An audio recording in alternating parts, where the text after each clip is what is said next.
Feel it.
That's some weak ass shit, man.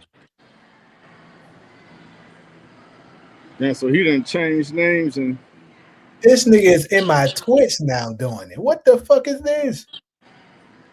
that's Michael. Yeah, but he ain't never showed up on Twitch and Yeah, did it. He trolling right now. Apologize That's now. what Apologize. I mean, that's been going on for weeks. Nah, this been going on for months. Hey, and we stopped the Reparation Wednesday show almost a month ago, and he was doing it then. Dang. What up, TK? Shout out to TK all the way from Sacktown to the 8. 916 to the 678. What's good, TK? This nigga done went to the Twitch account and started. Shout out to the Sacktown. I got a homie up there in the Sacktown. What up, Hezekiah? Teague, what's going on, brothers?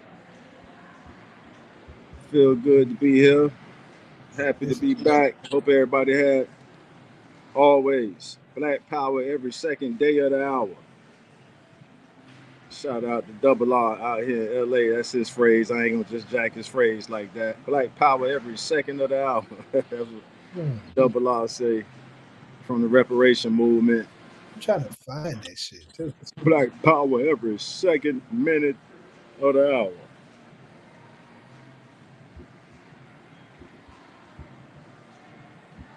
For sure. Hope everybody been all right.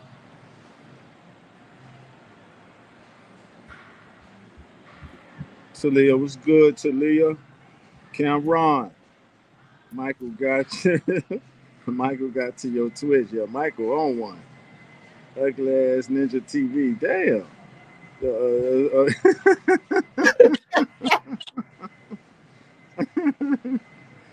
Oh, y'all wild. Cameron in the house.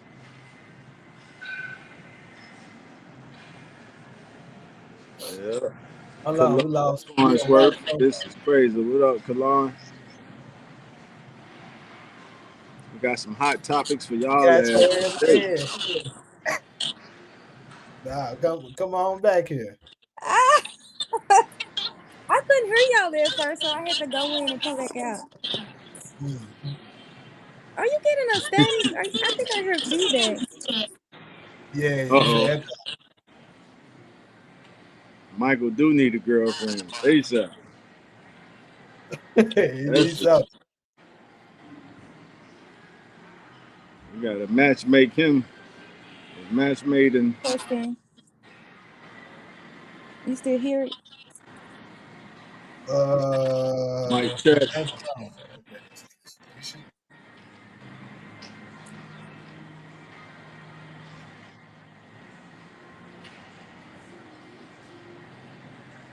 Y'all think it's possible that an AI is able to do what this nigga is doing? I said that last week. I said that might be a bot. But the way how? No, it interacts. That's the problem. Bots don't typically do that. That's what I'm saying. Like, does he have some kind of different level one that we don't know about? Cause this motherfucker can interact. It can call out people. It can, like, you know what I'm saying, highlight stuff. It can actually engage in the conversation when it wants to some of the time. I'm like, bro, and it's assigned to your channel. No, this is the crazy part. This motherfucker expanding now. Now, because he targets my moderators and goes to other people's channel who they follow as well and trolls them on their channel too. That nigga's out of, this nigga's out of control. SG in the house. Let's see, Michael already got a boyfriend. Apologize, Hezekiah. Y'all gonna hey, y'all trying to make this man suicidal now. TK talking about Michael already got a boyfriend. Apologize, Hezekiah.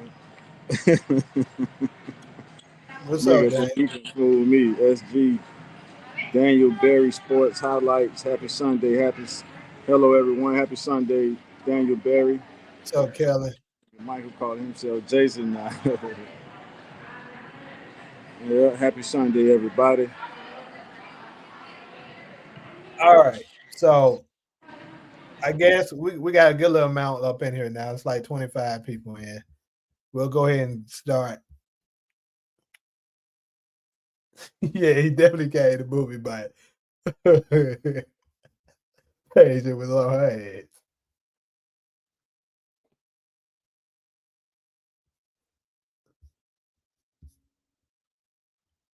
All right, so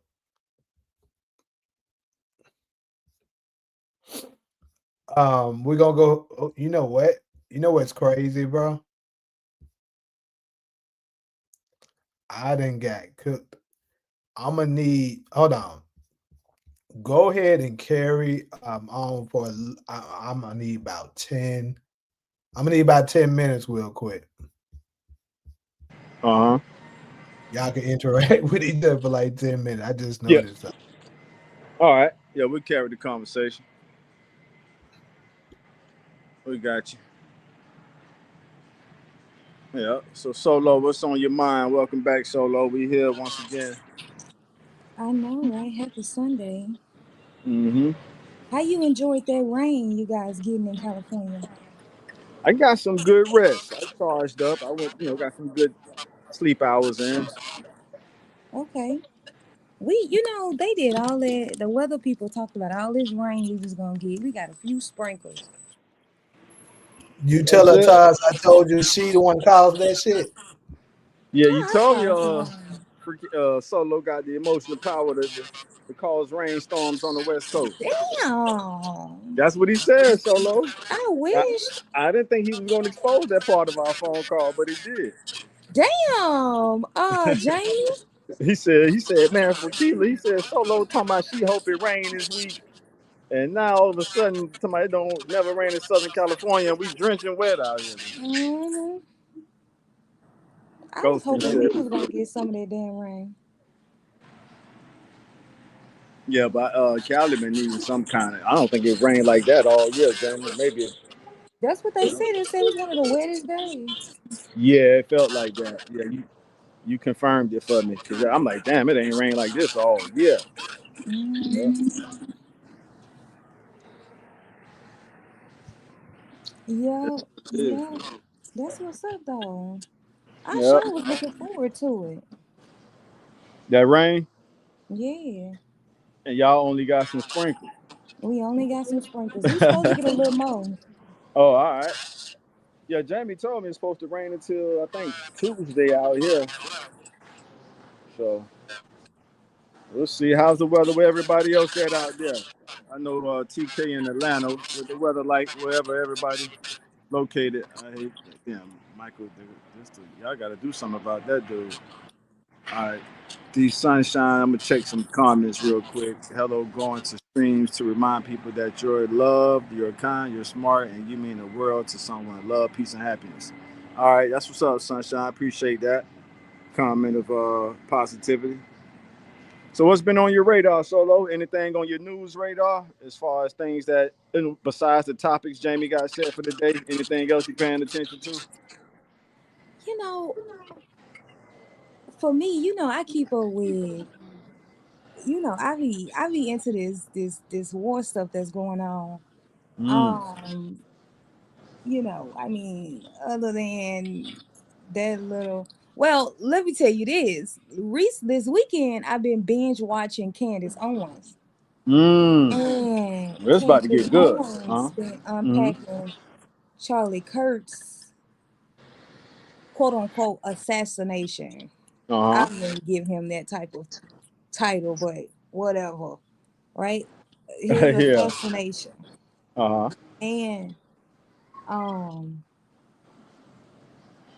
you know, I definitely don't think it's as clear cut as they want us to think it is, as is any sort of major killing of a public figure. I think it's a whole lot that they want us to focus on one thing when it's a whole lot more going on behind the scenes. Uh-huh. Um, you know, I mean, a lot of Americans are turning away their support for that Middle Eastern country that we can't talk about, right? A lot of Yeah. us are turning our support away from them, Uh-huh. and then at that, I think because of that, now we're putting the pressure on our politicians. Now you see little white kids, white college students like asking our politicians, Republican, far right, people that's far right, that's conservative, they're like, why are we giving that little Middle Eastern country all this money? Mm. Now they putting Uh-oh. the pressure on them. Uh-oh. It's not Uh-huh. just far left people saying we shouldn't do this. Now Uh-huh. you got conservatives talking about why we can't do this. And that's their strongest support. So Absolutely. if they lose the support from, a lot of people of color didn't agree with it anyway. But Right. now if you lose your support on the conservative side, then what exactly is the point of our politicians supporting them so blindly if nobody is really none of the far left and the far right, nobody is supporting that country.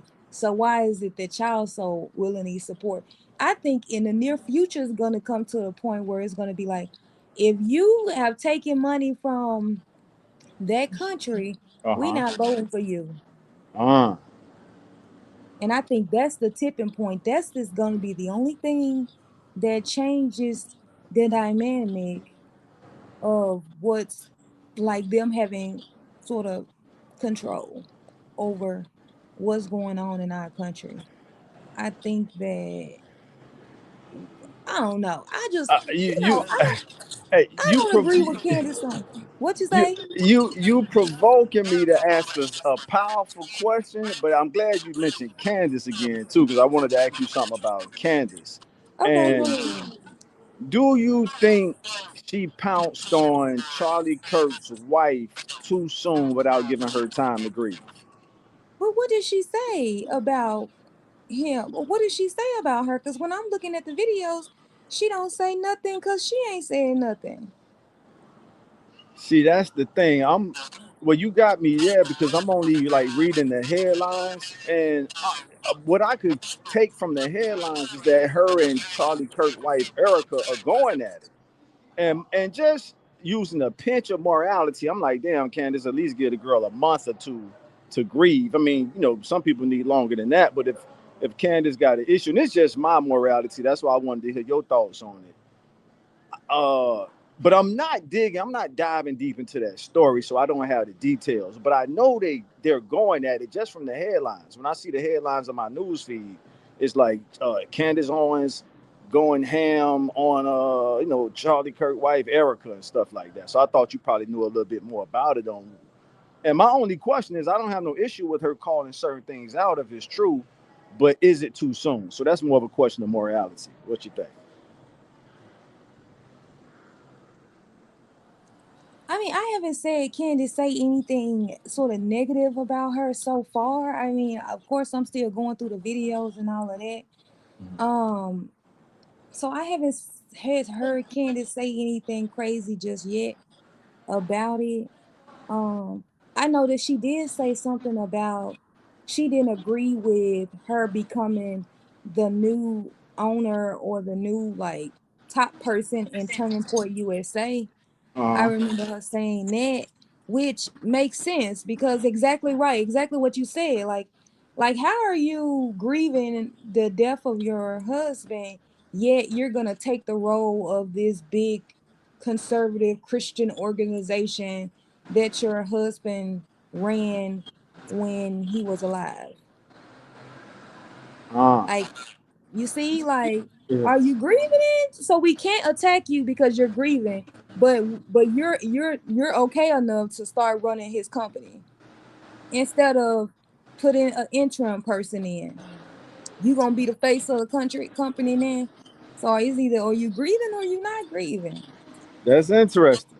Because, like you said, they after she took over, they've already announced they're going to do an alternative show for the Super Bowl to kind of go against the Latino performance with what's the guy named Bad Bunny. Bad Bunny. So that's interesting. I didn't look at it. That's why the conversation is good because I didn't look at it from that angle. So you're saying, hey, if you okay enough to make strong bold statements and like that, then it's fair You game to right yeah then. Shit. You right. You know what I shit mean? I mean, yeah. like, we a lot of times people like to use I like to it's very convenient.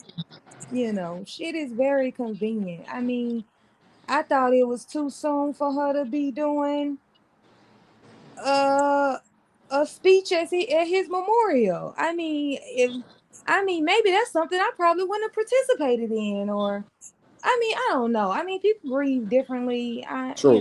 I mean,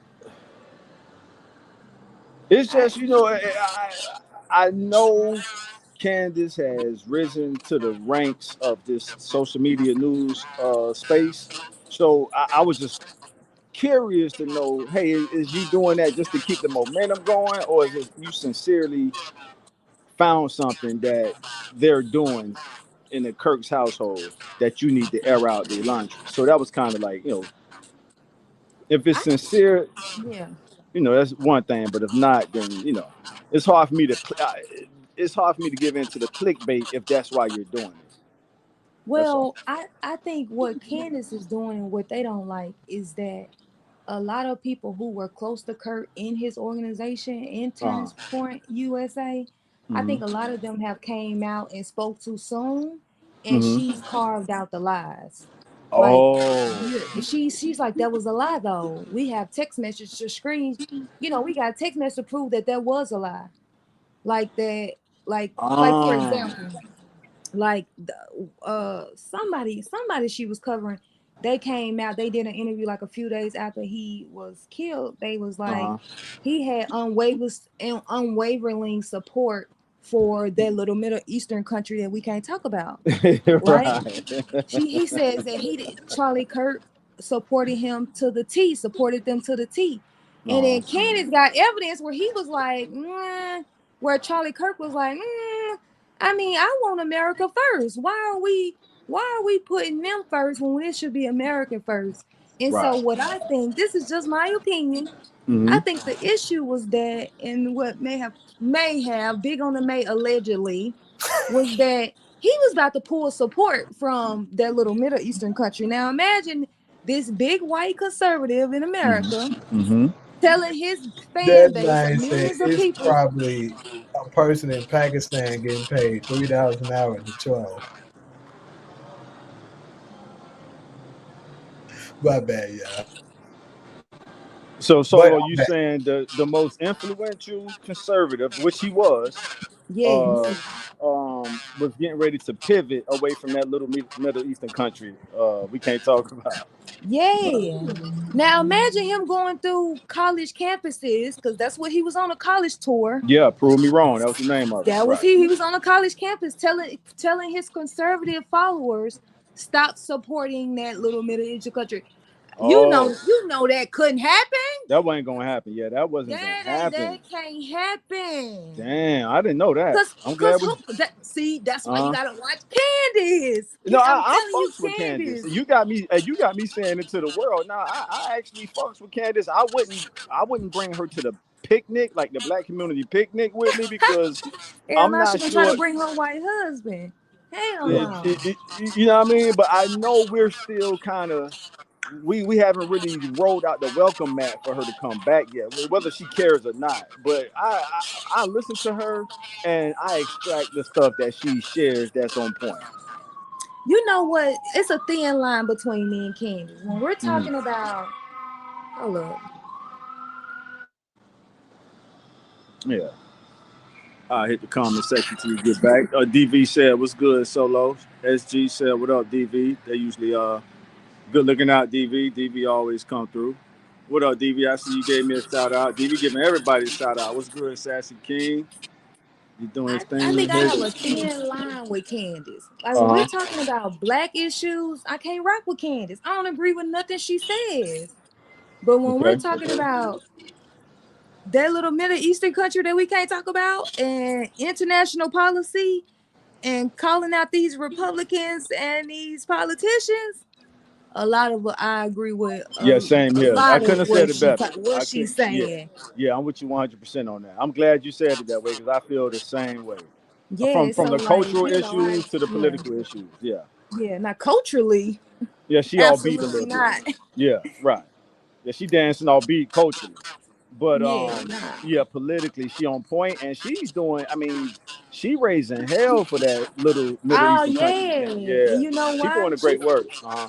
She said that she felt like that if she felt like if something like that would have happened to her, Charlie Kirk would have did the same thing. I He heard would they have was been trying close. to get to Yeah. the end or trying to get to the bottom of it. Some Yeah. people even went as far as saying they believe Charlie Kirk tapped that before he died. I didn't think you was gonna go there, Jamie, but somebody else brought that to my attention. I didn't want to. I didn't want you put it out there now. So, but Shit, you know me. I'm gonna say what they said. I'm no, saying what these I streets said. wouldn't. Hey, Jamie, you know my phrase. If we take this to Vegas, I wouldn't bet against it. But I don't. Hey, if we take this to Vegas, I wouldn't bet against because He I mean showed they. going real hard about that. And then Well, they on top started of out it, together, and the way she's banging for him, she's banging yeah, like a chick who yeah. been with him. Yeah, And we know that's her cup of tea already, because that's what her husband already, is. already. So that might be the underlying tension between her and Erica. Erica probably know that too. And I don't really want to get into that shit like that. I don't want to get caught up in the gossip, but some of it does make sense. And she was there. I didn't know she was there helping him start the whole turning point, get it off the ground before his wife came into the picture. So yeah. All right, though. So let's go ahead and get started. I see a lot of them goddamn people left. Come y'all little glad back. I Anyways, read most of them except that last one DV just put up. You got it. yeah, this basically him talking about the Michael situation. Support 2026. He said Michael live rent free and support 2026 head because he thought a dude was Michael on another channel and it wasn't Michael. Michael got support game in 2026. Shook. Okay, so I would love to see a debate with Candace Owens and Jasmine Crockett. I was gonna read that one. What you think, Jamie? I don't think it's a challenge, but anyways, Wow, I thought I was gonna say heavyweight. You said it, so it's not a challenge for no, Candace. it's not. Now I know you're not a fan of Jasmine, but Jasmine do bring receipts. I think that'll be a heavyweight debate. All right. Jasmine bringing receipts. You might not like her personality, but when she's put her stuff out there, it's backed up. 90% is backed up by facts. And I That's think it. Jasmine Crockett would definitely win. I mean, I don't think Candace is as smart. Especially particularly it depends on the topics, but I definitely don't think Candace is just gonna wipe the floor with Not at all. Jasmine Crockett on Uh, anything. so I'm glad I went It first because depends Jamie on what think y'all talk about, what they talk about, like you said, but not really, bro. So well, Because I'm when glad it comes to certain topics, it's easy to cook them. yeah, but Like when they were trying to politicians. talk about stupid crap, like, see, it's gonna make me go too deep. They're gonna get the channel flag. But it's No, don't topics get like the channel that, flag. Yeah. she's gonna easily cook her. The only space I know of that Jasmine is vulnerable is the immigration connection she has to the Not just immigration. immigration either. So she got more dirt on her face than immigration. Well, it's the things that she support. That's the problem.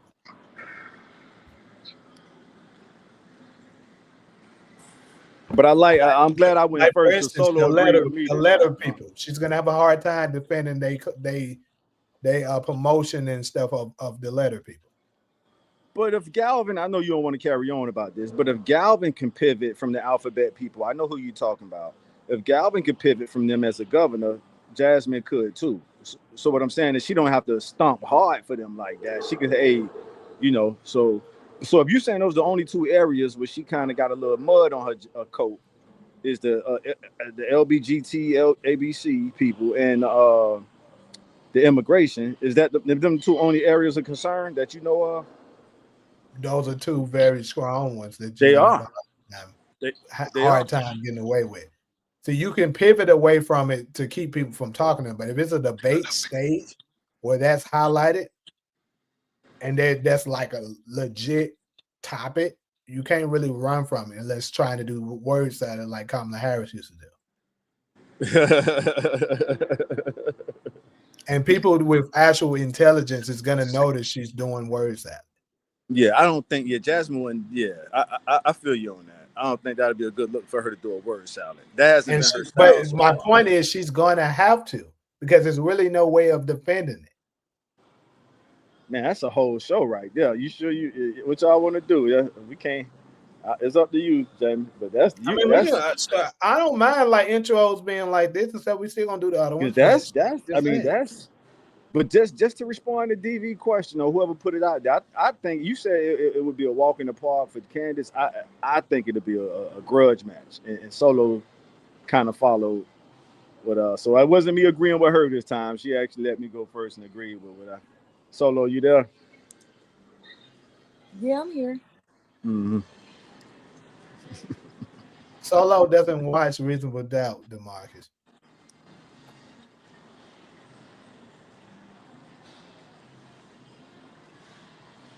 I would love. Okay, you read that one already. Sensitive ass snitching, supporting gaming. Yes, equals sassy asking. All right, off-topic question. Solo, what you think about Reasonable Doubt season 3? Or are you trying to pull Solo onto the Power universe? All right. I did not watch that trauma-filled television show. Yeah, I already answered Solo, what you watch, Solo? What show do you watch? I don't watch that much TV either. I don't watch. I mean, you know what? I really don't watch a lot of TV. I watch a lot of YouTube and me too. That's independent crazy. Journalists, independent artists. See, my ass slick. I be watching the news all day. Slick. Same here. Oh man, don't let this might be my damn spirit sister, man. This girl here.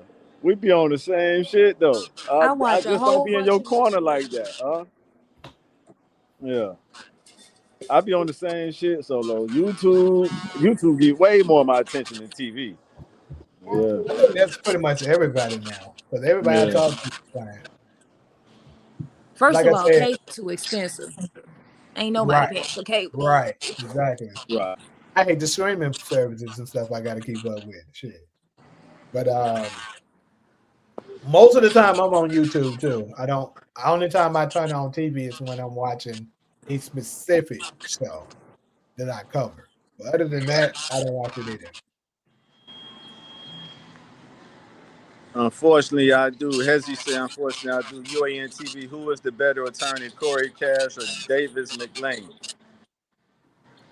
Kind of hard to say. I mean, we got 4 seasons of Davis and McLean, and we only got, one of Corey. And he wasn't even, it's like he was the lead councilman, but it wasn't at the same time. But anyways, I don't want to pivot too hard away from what we supposed to be. This is not that type of, Anyways, let's go ahead and dig into the first topic. I'll go through them really fast. So first up, love at first sight. Basically, whether or not you believe in it, how does that work, stuff like that. Second, violence in the hood. When I'm talking about violence in the hood, basically that's short for me talking about celebrities. So basically, celebrities, a lot of them that come from the hood, make their way out, and then they end up coming back to their hood. What it is, they trying to give back. They still trying to hang out with their homeboys that they grew up with. Whatever the case is, they do that. And then what's crazy is the ones that do that almost every time, if they end up getting killed, they always get killed in their own neighborhood. So that's obviously a big issue. So we'll discuss that. Next up, we got colorism. That one's kind of self-explanatory, but I think when it comes to colorism, some people think that it doesn't exist, believe it or not, and of course, some of them think that it do. So I guess we'll go through what we think colorism is. I think we all know the cause of it, but we'll break it down on how it affects us today. Then I'm going to go to social media dating. So basically, how social media has affected us in our dating life. And lastly, romance is a poor man's sport. Now, I think that one's kind of hot. That one's right. I really hope we get more women up in here to discuss that one. So that's why it's the last one. But anyways, go back to the top. So love at first sight. I kind of touched on this a little bit before. I think it was on the last one, but we're going to do a segment on it. Unfortunately, Cairo couldn't make it, DeMarcus.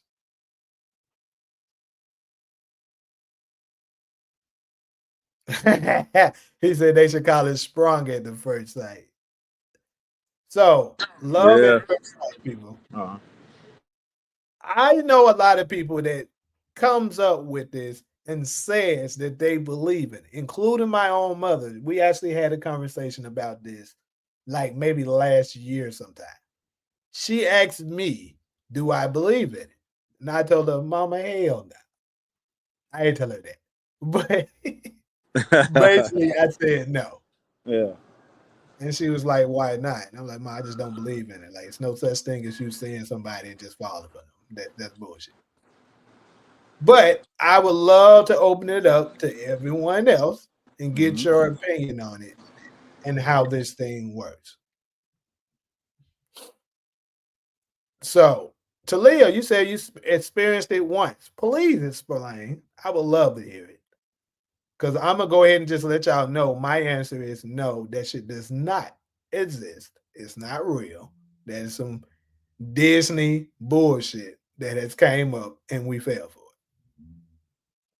Matter of fact, I'm going to turn to a Black Charlie Kirk right now. Prove me wrong. Shit. Prove them wrong. Black Charlie. We got the Black Charlie Kirk, y'all. Go ahead, Joe. Ty, so let me go ahead and ask you since you're talking. Does that shit exist?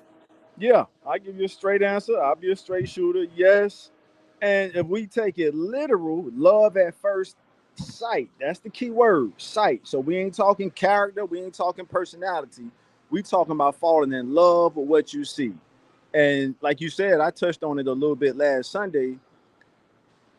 I can't even find the right word, but every experience I've had of it has been with a woman from our culture. I haven't experienced love at first sight outside of Black women of America. You know what I'm saying? Well, I see, and it's attractive women from every human race group. But every time I've experienced love at first sight, it'll be a girl who I see, and it could be a situation where this is gonna be a one and done. You'll never see this girl again. It could be an airport, wherever. And you're like, damn, that's a bad one. That's what they call them, baddies. And it's a fleeting moment. And then when that moment evaporates, that's it. All you got is the memory. Really, so I believe love at first sight. Huh? But I was just saying, but can you say that's really love at first? Hell yeah, because the key word is sight. Maybe we should put. Go ahead and ask this question real quick. Okay. Are we speaking of the same thing as in love, or is just like you talking about like in love at first sight? I don't think it exists.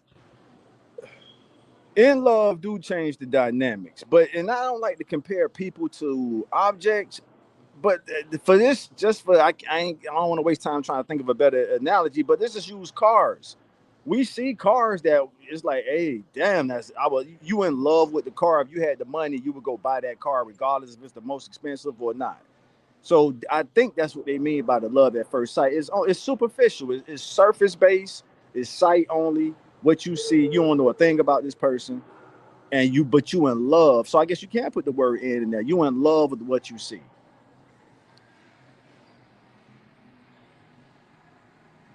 Okay. You kind of change a little bit, but I'm still gonna stick with my thing with that shit don't exist. And let's see. So far, DeMarcus said love at first sight is a fantasy. I agree. That's Disney as hell. And Takari says that's lust at first sight. We should define love first. He basically hit it right on the nail. Exactly what I was thinking. I think it's lust at first sight. That's the reason why I said let's go ahead and get our definition of but love. I got something for you and DV.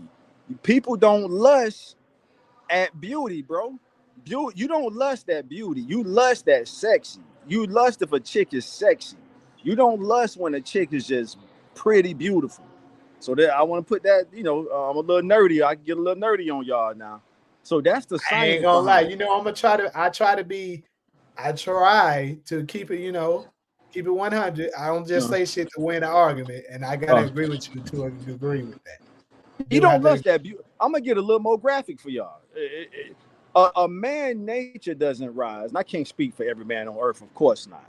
But a sexy woman makes our nature rise. Not necessarily a pretty face is the point I'm making. Now a chick could have like some lips that could be sexy. So that's different. Whether if you think the duck lips are sexy or not, but I think they do the duck lips for a sex appeal. But I'm just talking a pretty cute face. You won't lust at that. You will be looking at that like art. You'd be like, damn, that's a pretty, a pretty lady, a pretty woman. So you don't lust at beauty. That's not love. That's infatuation with looks.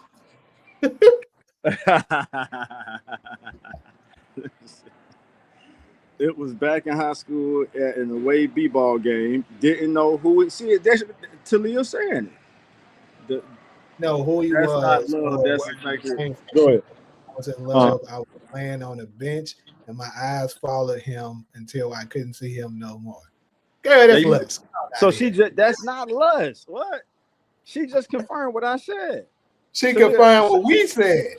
No, hold on. Talia said it was back in high school in a away b-ball game. Didn't know who he was, so it ain't about the character or where he came from. She didn't care about none of that shit. She was in love with what she saw. You ain't gotta know where somebody came from to start listening from for them. That's the word y'all undermining. It's the sight part. I think y'all not giving sight enough credit. The key word is sight. So she's saying she fell in love with that dude based off what she saw, nothing else. And she knew it was a fleeting moment. As soon as he walked out of her sight, she probably wasn't gonna see him again, and she didn't. And that's that. But if she using that memory right now, if that's the case, I done been in love at first sight a lot, nigga. A lot. Yeah. But there you go. Like, I'm not gonna speak their names up in here because some of them and some of them is on this channel. But I don't definitely had that before. If that's what y'all talking about. Right. So I mean, it's not the same thing of what I was to believe that. Like I'm gonna go ahead and go a little deep. Like my mom, when she was talking to me about it, right? Mm-hmm. She was saying that she was telling me it does exist, and she was like, it was this one man that she had that for, and she said it was so powerful that she could feel it like static, like static electricity. It would go through her body whenever he was in the room. Like she didn't have to see him, but she could feel it that he was in the room. That's what she told me. That's like, that shit must stop after y'all era. For real. Yeah, I gotta agree with you on that. That's a deep description. Yeah. Nah, I mean, I don't say like somebody that you like, somebody that you mess with like that, and you like them like that, and then when you see them, you get that feeling. That's more so to me that butterfly. But you still going, and we want to get to solo at some point, but you keep going beyond sight, Jamie. The phrase says love at first sight. Let's just stop there. Have you ever seen a chick who at sight, not exchange of words, nothing, you like, damn, she stopped you in your tracks? I've had that. There you go. Well, I mean, if that's not love at first sight, what is it? They coined it, that phrase, for a reason. That's what it is. Now, but I'm glad you gave me a chance to make the distinction between sexy and beauty. You don't lust at beauty, you lust for sexy. I hit that. When you see a chick walking from the back, that's lust. You can't even see her face. She walking from the back. You like her sexy figure. Wow, smash that. That's lust. That ain't okay. Yeah. I like that though. I ain't gonna lie to you. That you put together some good. That's what we here to do. That's what we here to do. Put it out there. Yeah. Y'all. All right, Solo, you want to get something before I dig into some more comments? Yeah, I was just gonna say, I guess for me it just depends on what you consider, how you describe love and what you consider love to be, right? Some people may say that, when you love somebody, that means that you are, I don't know. When I say love, I mean that I love everything about you inside and out. Not that I just think that you're cute or think that you're attractive, or for me, when I say love is something deeper than that. I don't believe in love at first sight, because of course I have to love the person you are inside, or love that about you. I think that you have to kind of figure out what person is inside of that body before you can consider that. For me, before you can consider it to be I love you, I have to know who you are inside as a person. So no, I don't believe in love at first sight. I think, or a lot of men, they can think that is love at first sight because they are looking at the physical attraction of the girl and not necessarily who she is inside. Right. Y'all keep the lights up too, because we don't definitely went up and stuff like that. There's a lot of bad niggas came here that like that shit. Just saying. But yeah, so obviously I agree with Solo. And, What? I didn't know you could do that. Shut up. It happens. It happens. I didn't know that you can do that, Jamie. I didn't know he could do it. I didn't know y'all could do it. I ain't gonna say he. I'm gonna say y'all. I ain't know y'all could do that. Right. Yeah. But we got a rarity going on today, fellas. A unicorn. I actually agree on something. A once in a million. Lotto ticket. Oh my, we need to play the lottery. For real. But let me respond to DV real quick. DV, I would say no to your. DV said, would you marry a woman with love at first sight? Short answer, no. Because you of course you got to get to know a person, like Solo was just saying. So I wouldn't marry nobody at love at first sight, but I could say I could fall in love with how somebody. I think Talia said it best. She worded it best. She saw a dude. She couldn't take her eyes off that dude until he walked out of her sight, and that was it. She was in love for that moment.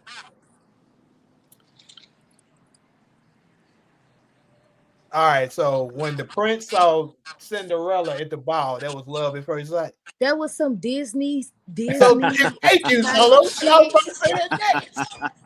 That's some Disney shit. She said it before I got to say it. That was some Disney bullshit. Oh, boy. All right, we got more comments though. There was a lot of comments came in. All right, so he said lust and love is different. Let me see. What's the last one? Not about to let him clog up the chat today.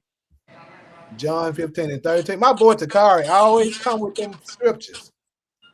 There is no greater love than to lay down one's life for one's friends. So basically, if you willing to put your life on the line for someone, y'all gonna do that for somebody you just met? Nah.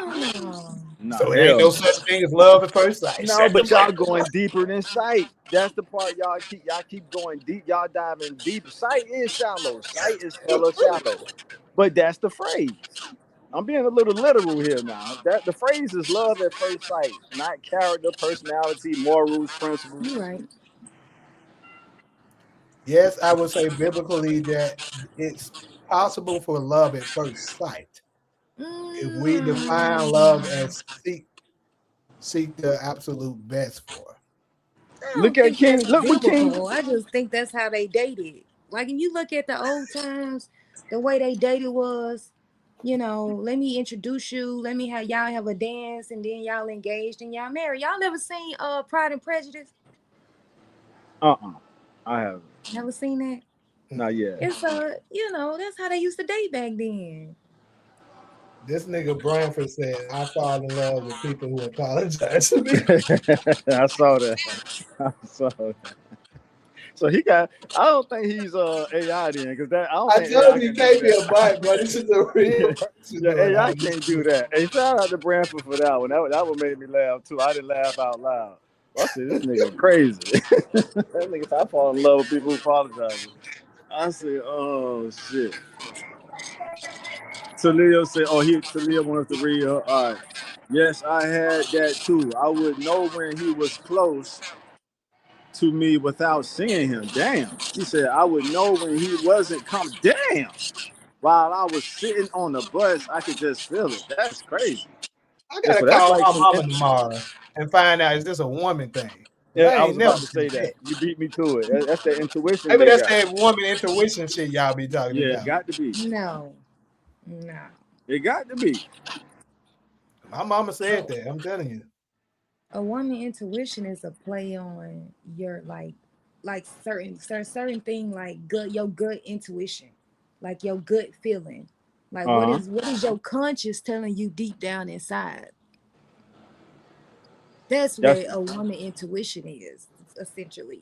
And it's not like I don't think it's just on women. I think men have that ability too if they were to think, listen to their conscious, like when they see signs. I mean, it's sort of like how many red flags are you going to ignore before you realize this what it is? So it's like if I'm showing you this, I show you this on this date. I show you that I'm cheap on this date.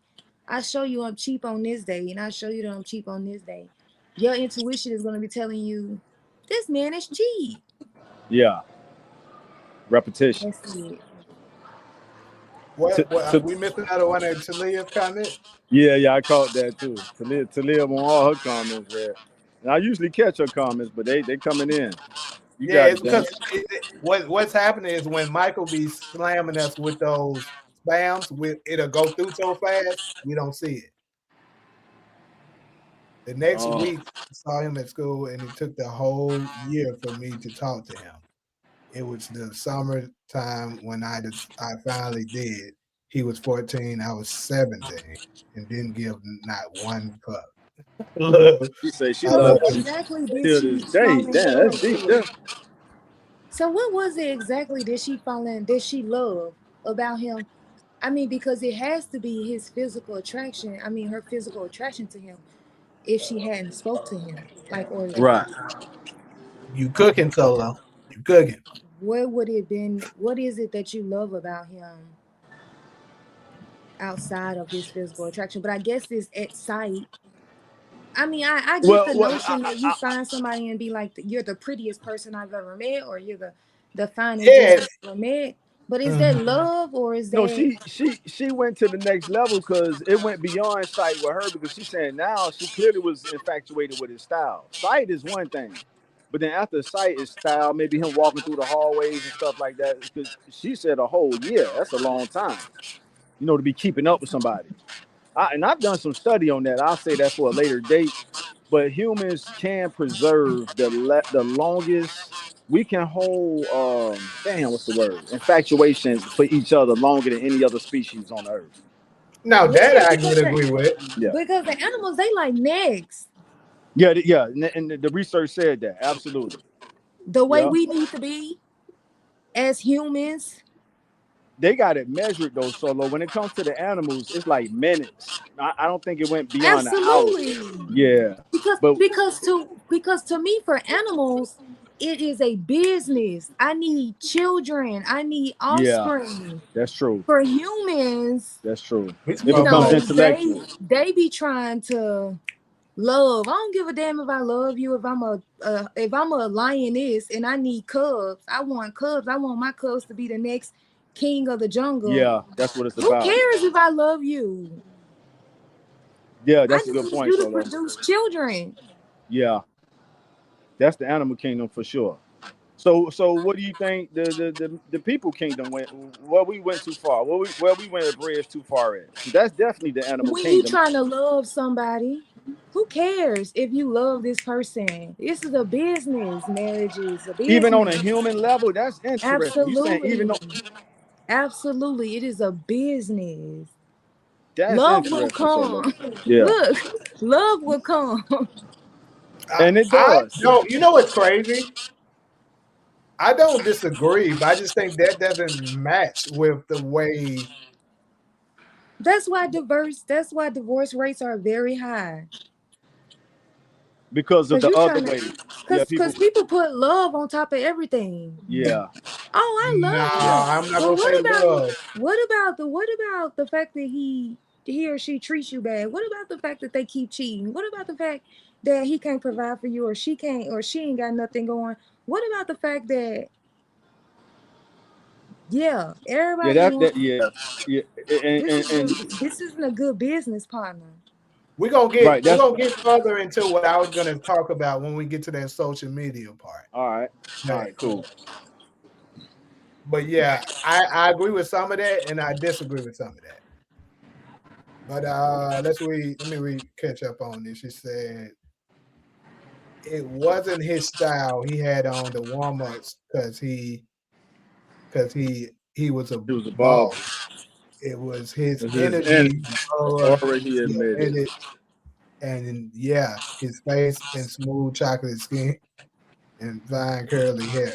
Plus, he's 6'4". She getting it Pretty all much out. the This typical shit that I be talking about. That's the But hey, physical, but that's the physical that's though. physical that though. is. It is. It is. Mm-hmm. And but if we can connect the dots before we move on to the next segment, all the dots could be connected. So to fall in love with somebody physically first, but don't pay attention to what Solo is saying about all the what they call them red flags, then that's the person's that's self-inflicted. That person brought that on themselves for ignoring the red flags. But my research say romantic love will do that to a person. It'll make you only focus on the things you like and sweep aside everything else about it. And that's why they say love is blind. I'll leave it there. Lust is like you're hot. Let's do Right. bedroom. Love is like I like your face. I want Thank to you. I said that. make you soup when you're sick and sick shit. I think that's a good comment, Brad. Shout out to Brad. I don't know if you heard me say that earlier, but I said part of that earlier. Yeah, lust and yeah. That's it. Cheap viewers.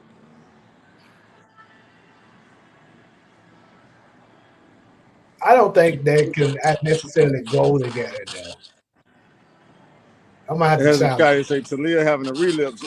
Yeah, that's what I said, Hezekiah.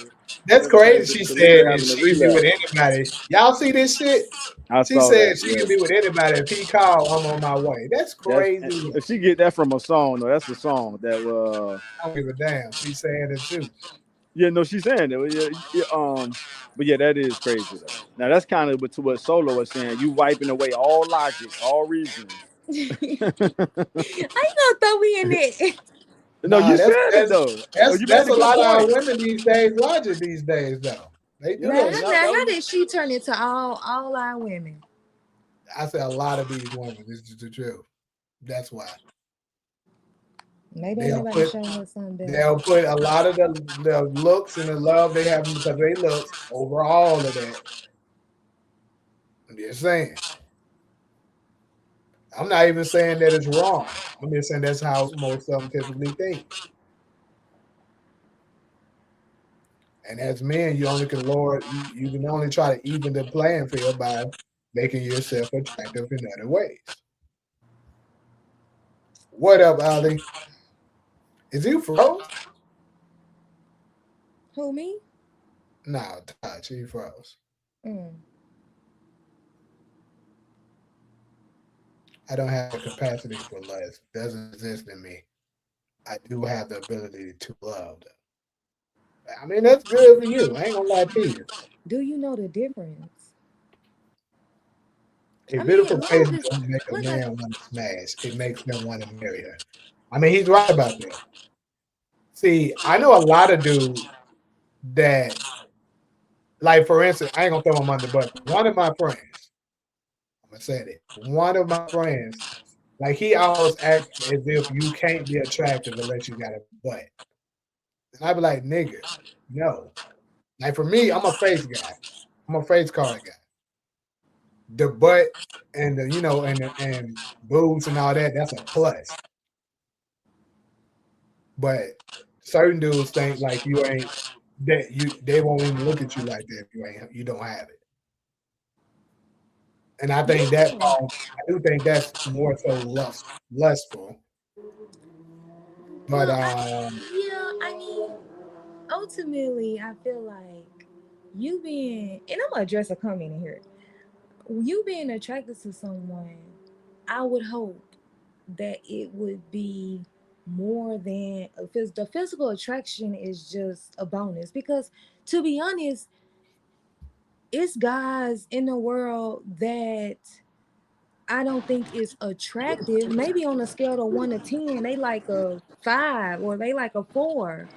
But if he's treating you nice and he's doing right by you and he cleans up well, like he not like no, like he's like what you call it? What you call it when you clean up well? What Well you do? grown. What you groom? That's it. I was like, Yeah, what you do with grown. dogs? That's what I was about to say. If he's well Damn. groomed, don't Go let him ahead. have some style for himself, like some swag.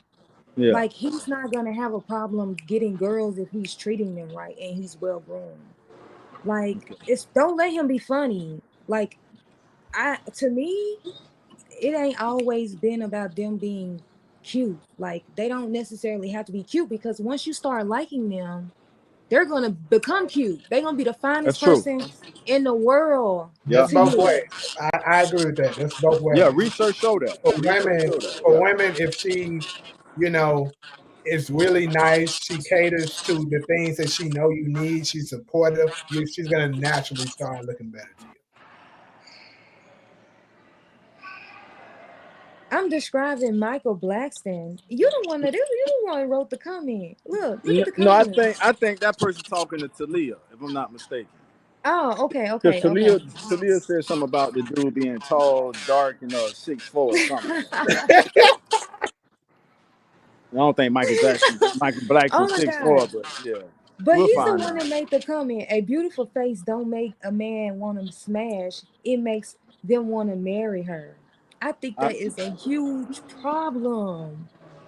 the married part is a problem. And what else? Let me, because I kind of agree with that, Solo. So what part of that is the problem?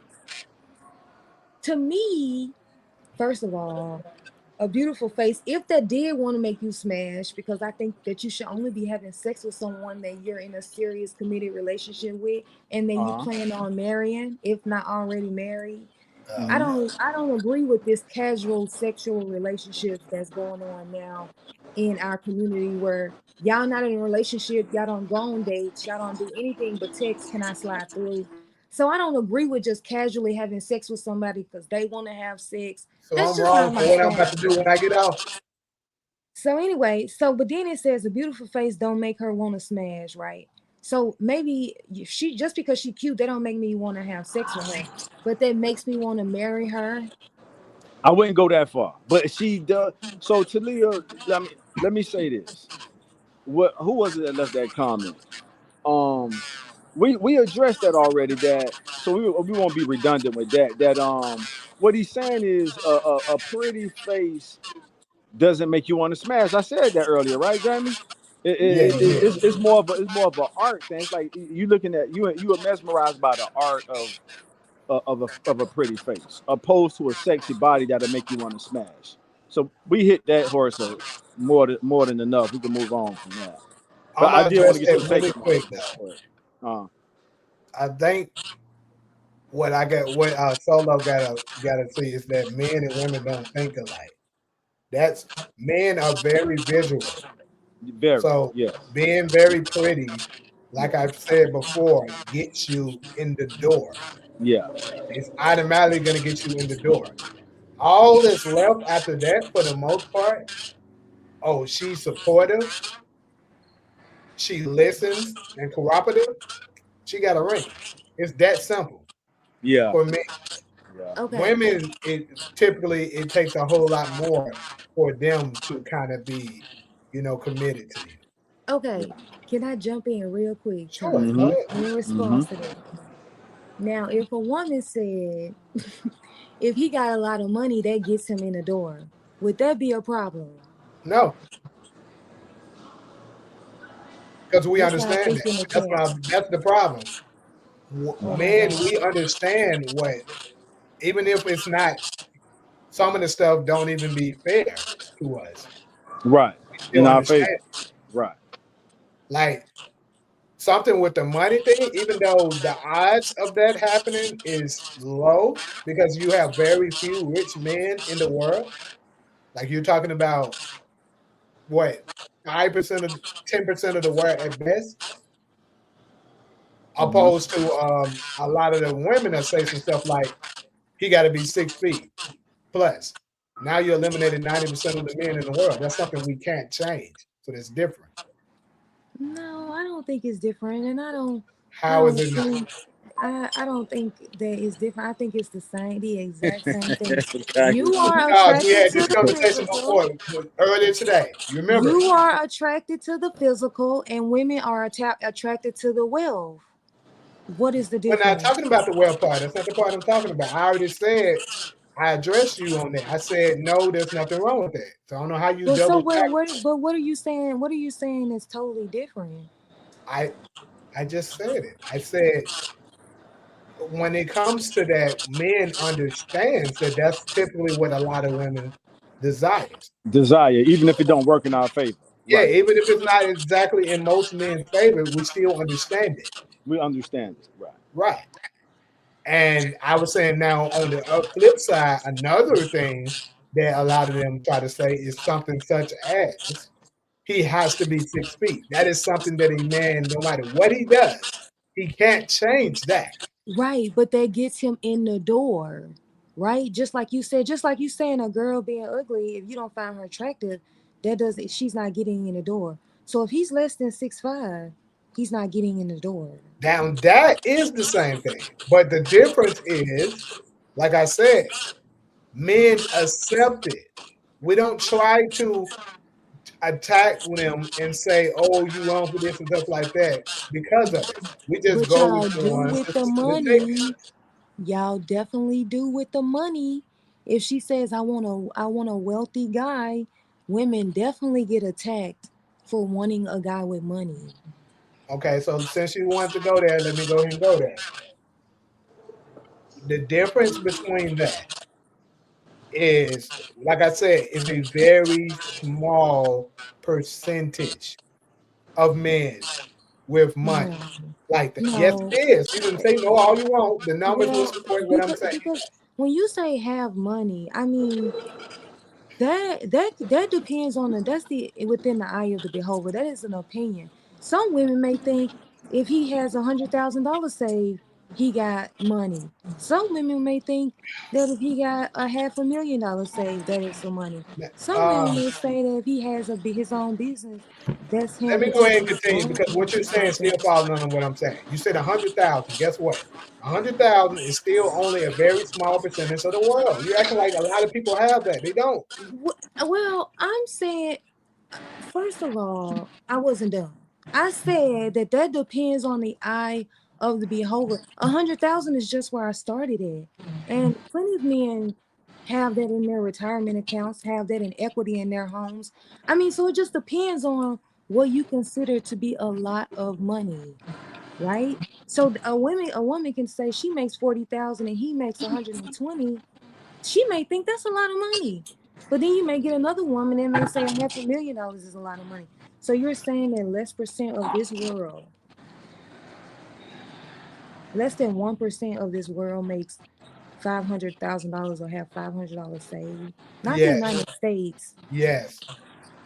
The United States is the richest country, and they don't have it. That's 1% of the United States. So you really think it's not less than 1% of the world? You're talking about people you're talking about completely saved. No, I am talking about people who make No, 500 grand or no, more. I agree. I'm not talking about that either. I'm talking about in wealth. Completely. That is not. You know they don't help your case, right? No, it does help my case, because if I have $200,000 saved in a retirement account, if I have a pension, that's money. Or say, for example, he doesn't have money, but he has a good job making $32 an hour. That's money. That's wealth. Well, I'm gonna move on, because I think that the goalpost has been moved like all the time. So let's just go back to the original question.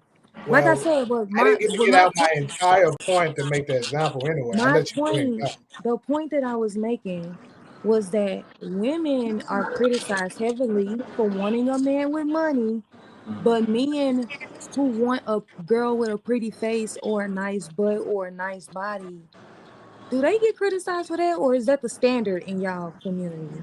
Once again, I'm going to say it again.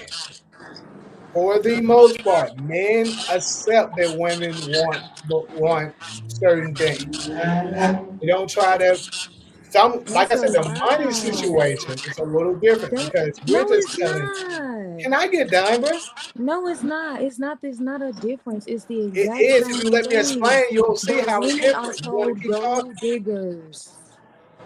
Let me get done, and then maybe you'll see how it's different. No, I don't. You've already said the same thing. No, I haven't. You cut me off before I got finished. Like, I don't want to hear your All right, point.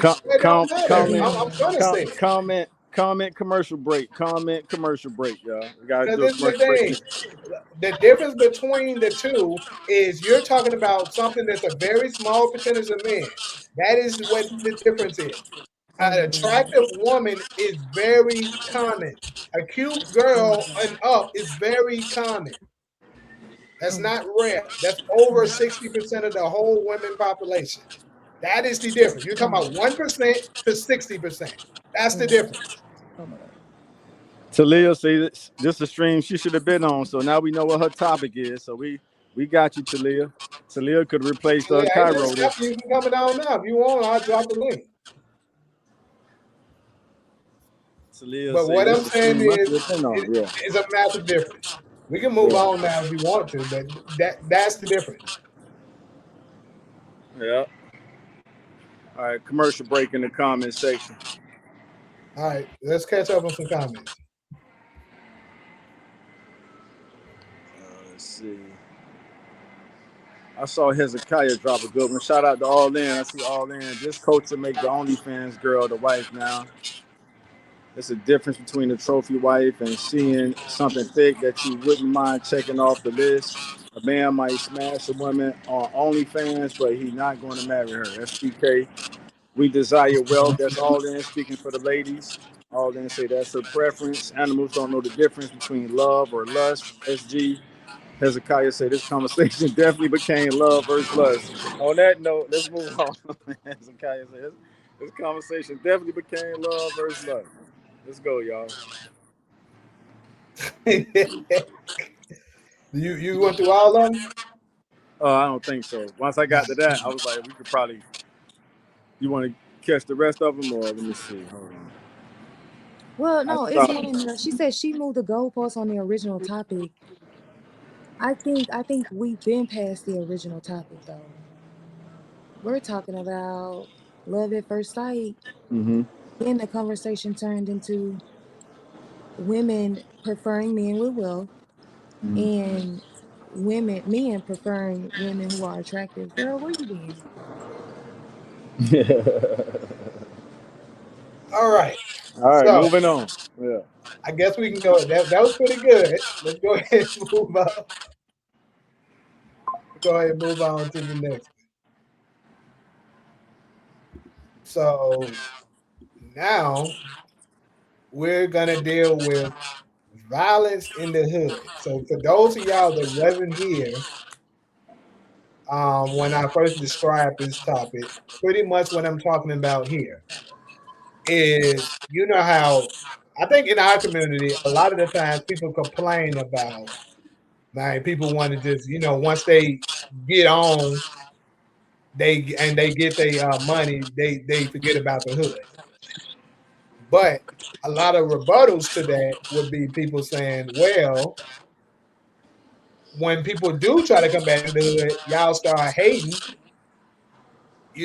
jealousy and envy start to surface, and you end up like, let's go ahead and just name a few: Nipsey Hussle, Young Dolph.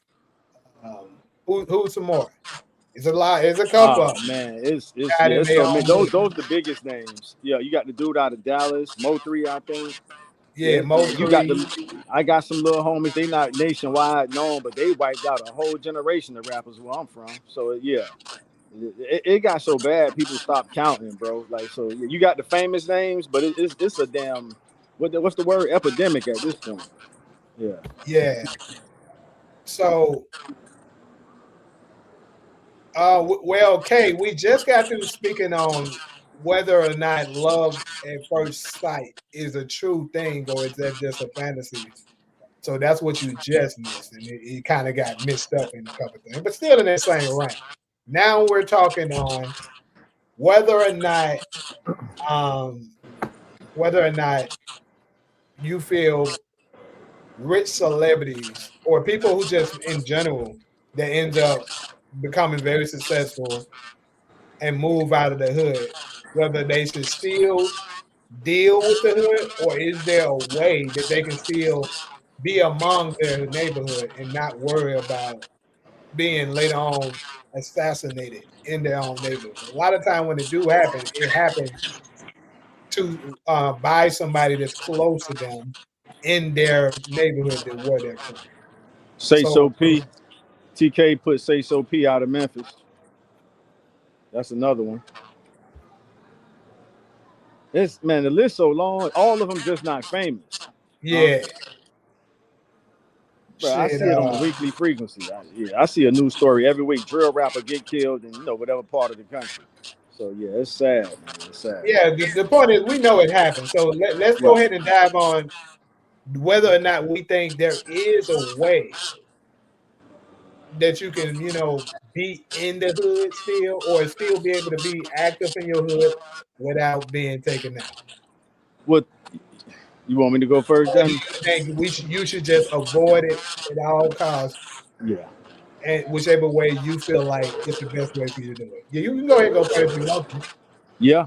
Yeah. Avoid it at all costs, man. We have too many examples. And I was that guy who thought that was the right thing to do. That's why the Nipsey Hussle murder hurt me so bad, because he made my dream come true. I've been honest and transparent with y'all. I was a rapper in my 20s. I was in that rap world heavy in my 20s. I'm in my 40s now. So when Nipsey made it, he did what I wanted to do, but I didn't get a chance to do because I didn't become a successful rapper. And to see that taken away from him, that broke my spirit. I'm not gonna lie to y'all. And I don't think it's no longer. We got too many examples to still think that's a good idea. The original idea, and I'll conclude my comment after this.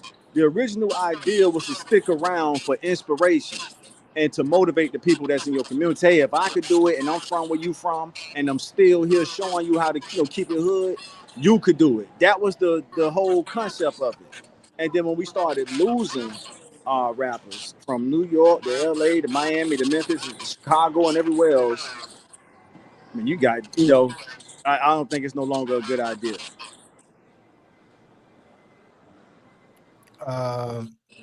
Solo, you want to share your opinion on it? Yeah, for me, I think that they, I mean, of course, it doesn't seem like on the outside looking in that a lot of these rappers are surviving. Like it seems like they are getting like killed because they're now in their hood. But I think that it's a bigger issue, and it's not gonna apply to all the rappers, but it is gonna apply to some of the rappers. I think that a lot of times when you do have people who come out of the hood and they make it, I think a lot of the first things that they want to do, even I'm not even talking about on a rapper scale, but maybe even like on smaller scales, like on like even like when you got a girl that maybe went and got her education and maybe now she's a nurse and now she's coming back to her hood. Like, and I'm not Mm-hmm. even talking about suburban girls. I'm talking about girls who like really grew up in the hood and like nobody is really making the type of money that she makes, right? Mm-hmm. Because she grew up in the ghetto, whatever. Mm-hmm. She grew up in foot homes in Memphis. I'm just playing, but that's just examples, like the ghetto, Mm-hmm. right? Yeah. So like I feel like a lot of times when we go out and make it and make a certain caliber of money, a lot of times we like to come back as as specifically as black people, we like to come back and stunt on people Mm. who live in our hoods now, Mm. right? So in on a rapper scale it's real bad because not only are you stunting in my face, not only are you stunting online, you know, you got stacks of money, you got all these chains, you riding around in this nice car, you're stunning to me that you got all this money, right? But not Mm-hmm. only do I have to see that on social media, right? Now I gotta be walking to the corner store. You know, maybe I'm standing on the corner store selling bags of weed or whatever. I'm doing Uh-huh. whatever I'm doing. I'm making this little bit of money. Now here you come riding through the hood, you know, sort of stunting on Yeah. us, right? Yeah. You driving in a $200,000 car, you got 5 chains on, you got, you know what I'm saying, then you got a $100,000 on you. These people get jealous, they get envious, and they say what all people who are living in poverty say: I'm finna rob him. Yeah. Robbery turns bad, it turns into murder. Or maybe I was guaranteed some money to take you out, Mm. right? Yeah. So over some stuff that I have nothing to do with. I think that so that's where I think the part of I think a lot of people see these rappers stunt about how much money they got, how much, you know, how many cars they got, and they're not, and you know, they just stunt, right? They, you know, they just stunt, whatever. Mm-hmm. So a lot of these people get jealous, they get envious, and they get desperate. But then I think that if they changed, I feel like if they didn't go back to the hood with that mentality of stunning on them and not only go through the hood just to ride around and see what's going on, but to go there and probably try to invest in these people, that's where they should sort of that's where I feel like they can make the difference, right? Like, let's see, how can I invest in my homeboys, just like LeBron did, Uh-huh. where they're not jealous of me and they will try to take me out, right? Let's try to see how can I invest in this because I mean I refuse sometimes I mean this may just be oblivious of me, but I just think that if you are a celebrity and you're investing in your community and these people like you, they're more going to be inspired by you instead of jealous of you. And I think a lot of that violence comes from the jealousy and the It envy does. instead of it being like, damn, I wish I could do the things that you've Right. done. Let me work on this. Let me ask Uh-huh. you for help. You know, a lot of times it's jealousy, Yeah. and so that turns into violence. So Mm-hmm. I think that if they redirected the way I really, if they changed the way they came back to the hood, that they would get a different response from the hood. So that's my opinion. You know, I actually agree with a lot of the stuff you said, Polo. So I'm gonna say this though. I do think there is a way that you can still be very active in the hood, and it's actually quite simple if you think about it. The problem with this situation, if you pay attention to what all of them got in common, all of these niggas was active in the hood and they were like active gang members. Now, I think if you are a gang member, formerly or currently, you can't. Because you're always gonna have that somebody. It goes by. It's like that song Tupac said on this song Changes.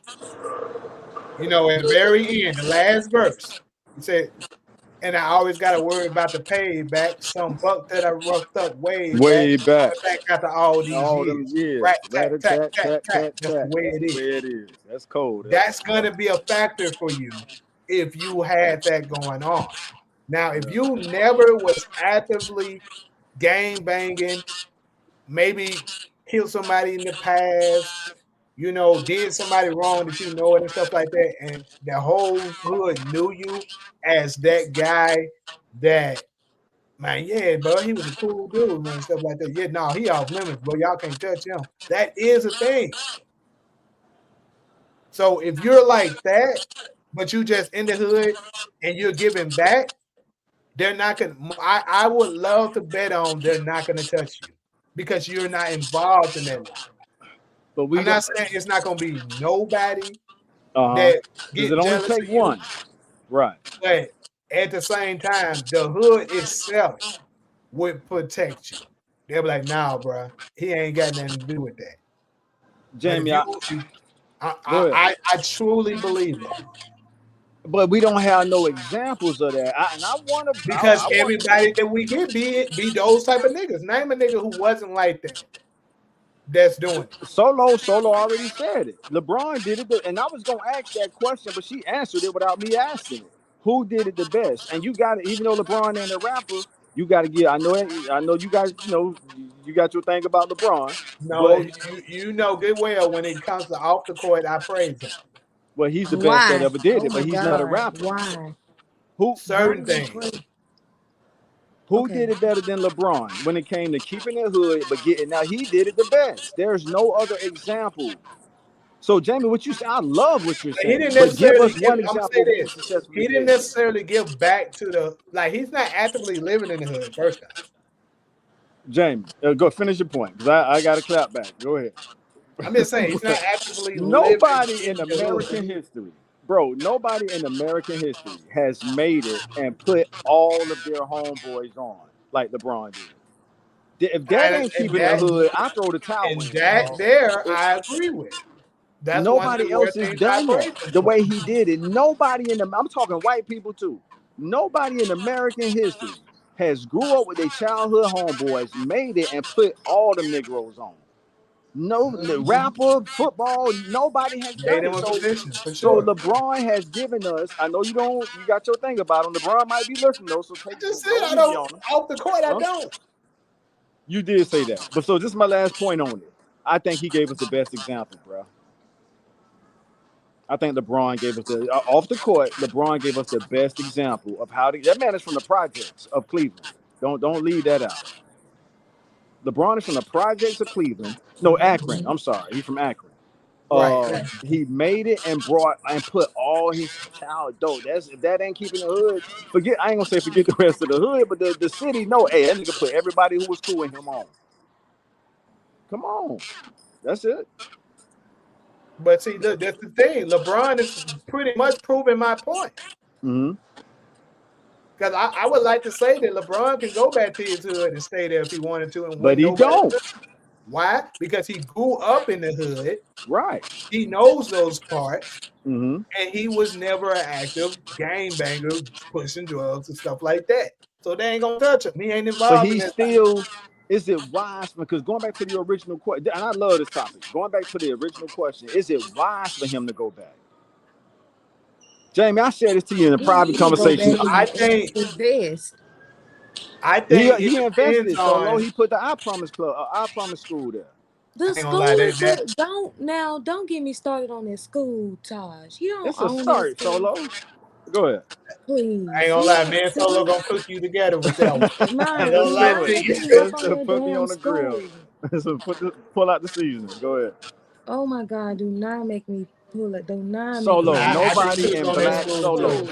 Solo. Name somebody. I was gonna say Black American history. I'm gonna say American history. Name somebody who made it, went back to their city and built. Even if it's a charter school, which means you using No, private and public. no, it's a public school. He don't control the curriculum. He don't control nothing for that school. And All he he didn't put even is put the that much money money. into it either. Folks don't know that.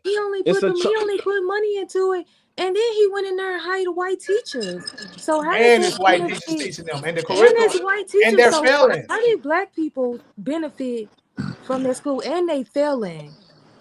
Of course, though, when you leave black children to be taught by white women, that's the same thing. This is the same problem with public school. yeah. LeBron in that school did not make a systematic change to the education system. So He it's not don't a. build a curriculum. Mhm. He didn't hire white teachers, and he didn't hire them to do exactly what they're doing in public school, to miseducate them. And So they that's not a charter. failing. So LeBron school is an all public school, not It charter. is a public school, but charter Oh schools are public schools no, too. it's a hybrid. Charter schools are a hybrid of public and private money. So the ruling could be a little different, like Montessori schools and all that. I'm familiar with a few of them. LeBron school is public as Yeah, hell, my high and school now is a charter. it would have been different if he would have hired, like, if this would have been a full, if he was in that jump discriminating, but he not. So damn. I mean, that's the case. I mean, it's still. I mean, so They slapped his name on it. that's what I don't want to even mention his name. I was gonna say And the look, president. Uh huh. and I'm scared to say. I want to know if LeBron got a tax credit for it. He probably did, Mm, I'm but certain he did. but mm, the. All right, solo time. mm, I mean, I'm just mm. saying, you the one put it out there. Mm, Listen, y'all. mm. So to Solo and Jay, like, do y'all value motivation and inspiration? Absolutely not. That's the church. Damn, you said that's the church. Else I value Ain't that a money fact? and Hey, that's sacrifice. exactly what the church there for. Money and That's exactly what sacrifice. they That do. is That's it. precisely what they do. I'm Yeah. so sick of my people being sold on hope and Exactly.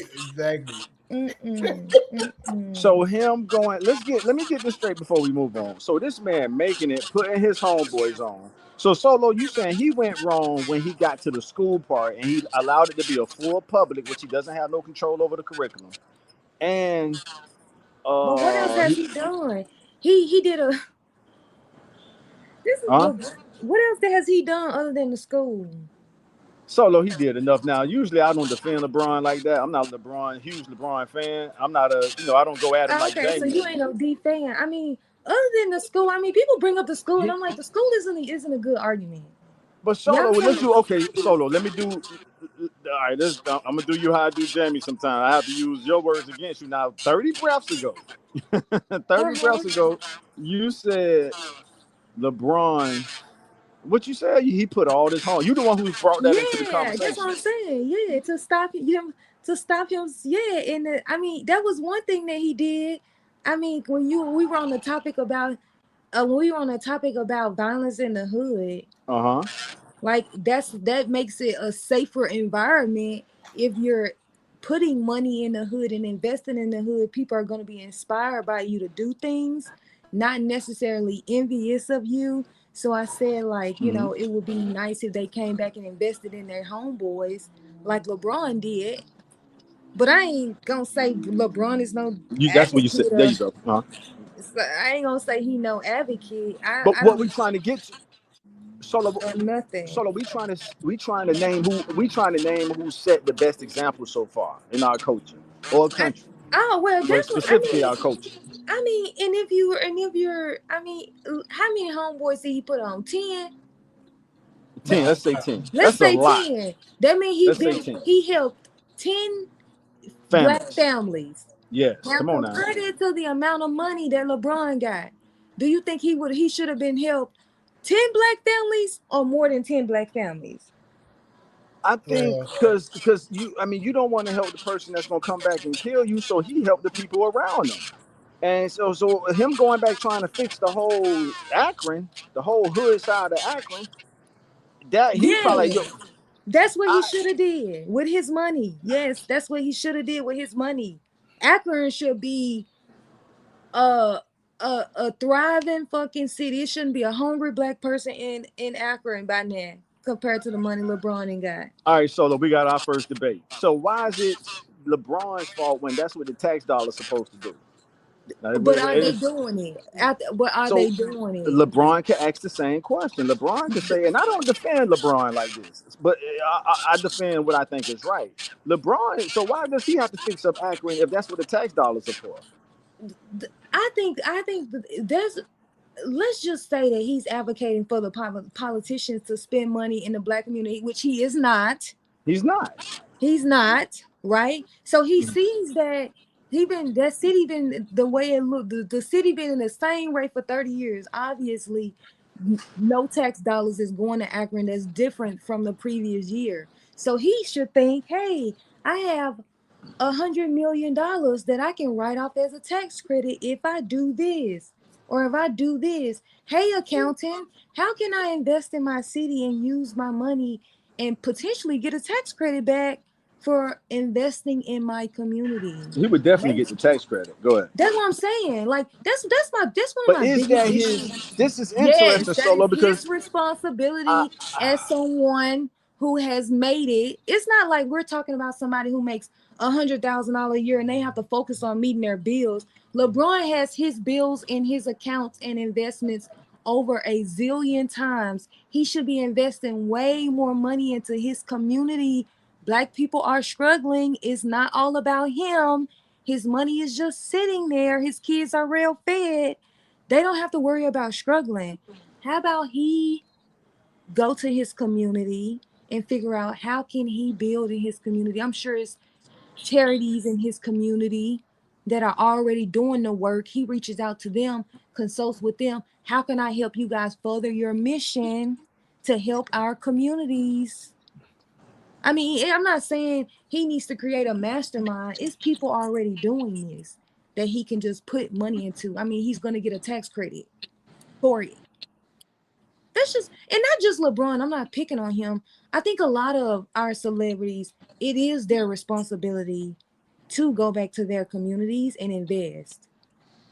Like, black people are struggling. We're still last, and you have disposable income that you need to use to invest in the community. I'm not talking all about right, normal Joe. I'm talking all right, about so our billionaires. You got $10 million all right, in so an account. You all need to right, invest Solo. in the community. So Solo, what so what about the word appreciation? And then I want to read a comment real quick. So Hezekiah Okay. says, "Man, Shaq fixed up a movie theater that we already wasn't going to. We went to it after it was fixed for a couple years, and now that shit is practically closed." So wherever Hezekiah is from, did they appreciate Shaq giving back with the That's movie not theater? that's not no damn institution. That's a business for him. How Uh does huh. having a movie theater benefit the black community? How does that benefit us in a way? He needs to be making an institution that's needed for a community. That's entertainment. All right. So Solo, what? Before we move on, I do what should think a we should be successful? so. What should a? What you got, Jamie? I was gonna say I do think I agree with her that we be so quick to be happy over small, the bare minimum. They were like, oh, whoever doing this for us, it could be anyone, and it'd be something like what you Restaurants. said, a movie theater or shit, some fucking. It can be like, So oh, he what's opened a this? book club, like, bro. Uh huh. All right. So what's the solution? Look, I have aspirations. If I'm ever blessed to be wealthy, I'm asking y'all, what's the solution? Okay, Okay, Tati. this is Yeah. one thing LeBron could have done. LeBron could have served as a bank for people in Akron who wanted to buy homes. He could have served as a bank. Hey, I'm gonna lend this family $200,000 to buy a home. This family, now they gotta pay me back just like a mortgage company. Now I'm making money. I'm not like, I mean, how much? I think you can like create a credit union. Like, it's not that hard. That's something that you can do. Rent out, serve as like a credit union for let's just say black people trying to buy homes. Like that is something that he could have done. He's a bank. Now I don't have to go buy. I don't have to go buy Navy Federal Credit Union for a mortgage. I can go to LeBron Bank and ask for a And get credit and if you don't pay ask your for a mortgage, mortgage. then LeBron get the house back. That's a great answer. But I'm gonna say That's a this great though. answer. I'm gonna say I'm this. glad It I goes asked you back that. That's a to great answer. That's one of the it best goes answers back I ever to heard. our Yeah. private conversation that we used to have, Todd. Remember Mhm. where I told you that I believe a lot of them folks' money is like a credit line? Yeah. That's truly what I think it is, bro. Because you can't tell me that all of these guys, like, look at how many rich black celebrities we got, and none of them has come up with the idea that we can want to do something for our people. It's something that they have in place that's stopping them from doing it. Yeah. Now, So you us, didn't us went not public being with a it. part of that tax bracket yet, Mhm. we don't exactly know what it is, Uh-huh. especially, as entertainers and stuff like that. They have something in place to stop them from doing it. Now, what I like about the bank idea is that you intentionally granting the loans, not granting. You intentionally giving the loans. Approval. Yeah. Approve. There you go. Thanks, Solo. You approving the loans because grants you don't have to pay back. You approving the loans to your people, and if they're not responsible enough to pay their mortgage, at least LeBron Bank or my bank. That's a great idea, Solo. You get the house back. Like, hey, I gave you a chance. I gave you a loan that I kind of knew you probably wasn't going to be responsible for, but you can't say I didn't. I'm on record giving you a shot. You didn't pay the mortgage. My bank gets the house back, and I'm gonna give somebody else a chance with this house. So Absolutely. I think that's a great idea. That's one of the best ideas I ever heard for wealthy people who got money out there. All right. So let's go ahead and want to catch up on some of these comments because we got a lot of them that hadn't been addressed. Mm-hmm. But if they was living a life at some point. Most times it comes back around. Not sure where that's in reference They to. talking about going. That's the Tupac reference you made with the verse. That Okay. verse. Yeah. Yeah, for sure. You can always get back, but being in the hood is tough. Oh, she said drop the link a while back. My bad, Talia. I'm just not seeing it. I'll drop it. Yeah. Bring Talia in. Let's see what's up with Talia. Talia say this her topic. So all in, I see you all in. But you had it, Jamie. I'll let you finish reading the comments unless you want me to take it People from. are always Yeah. on those who have more, whether they brag or not. I'll say this though. I think when you brag about it, you do put a bigger target on you. Hell yeah. That's what Solo was saying. Yeah, Coming back to your point, I'm gonna give you some credit too, it Jamie. creates Yeah. more envy. Yeah, For sure. hell yeah. When you come back and stunt, oh, Mm-hmm. look, bro, yeah. But it ain't Like it's safe, the bro. difference between somebody got the money, but he's wearing khakis and a polo shirt every day with regular shoes, driving a regular Toyota, than a nigga who's driving, blasting his music in a Lamo, and he always got a bunch of money on him, carrying it with him, with designer clothes and nice watch, and then he over there stunting on niggas talking about, yeah, these broke ass niggas, this and that. You're way more likely to get Oh robbed or yeah. killed than Oh the yeah. guy, you know, dressing like he's don't even have it like that. So who would y'all say set the best example? I think Solo agreed that LeBron did set one of the best examples of how to do it. Before we move on from the question, Jamie, did you give an answer on who you would give credit to giving one of the best examples of how to take care of the hood or lift up the hood? All I know, I don't know one. All I know is these niggas better stop coming back to the hood with turkeys Yeah, and for real. fucking Yeah, Christmas gifts. yeah. You gonna go buy my baby, you gonna go bring 15 PS5s to the hood. Remember, I talked to you about it. I talked to you about it before, Todd. I Yeah, told you you the did. closest thing I thought to it, but he fucked up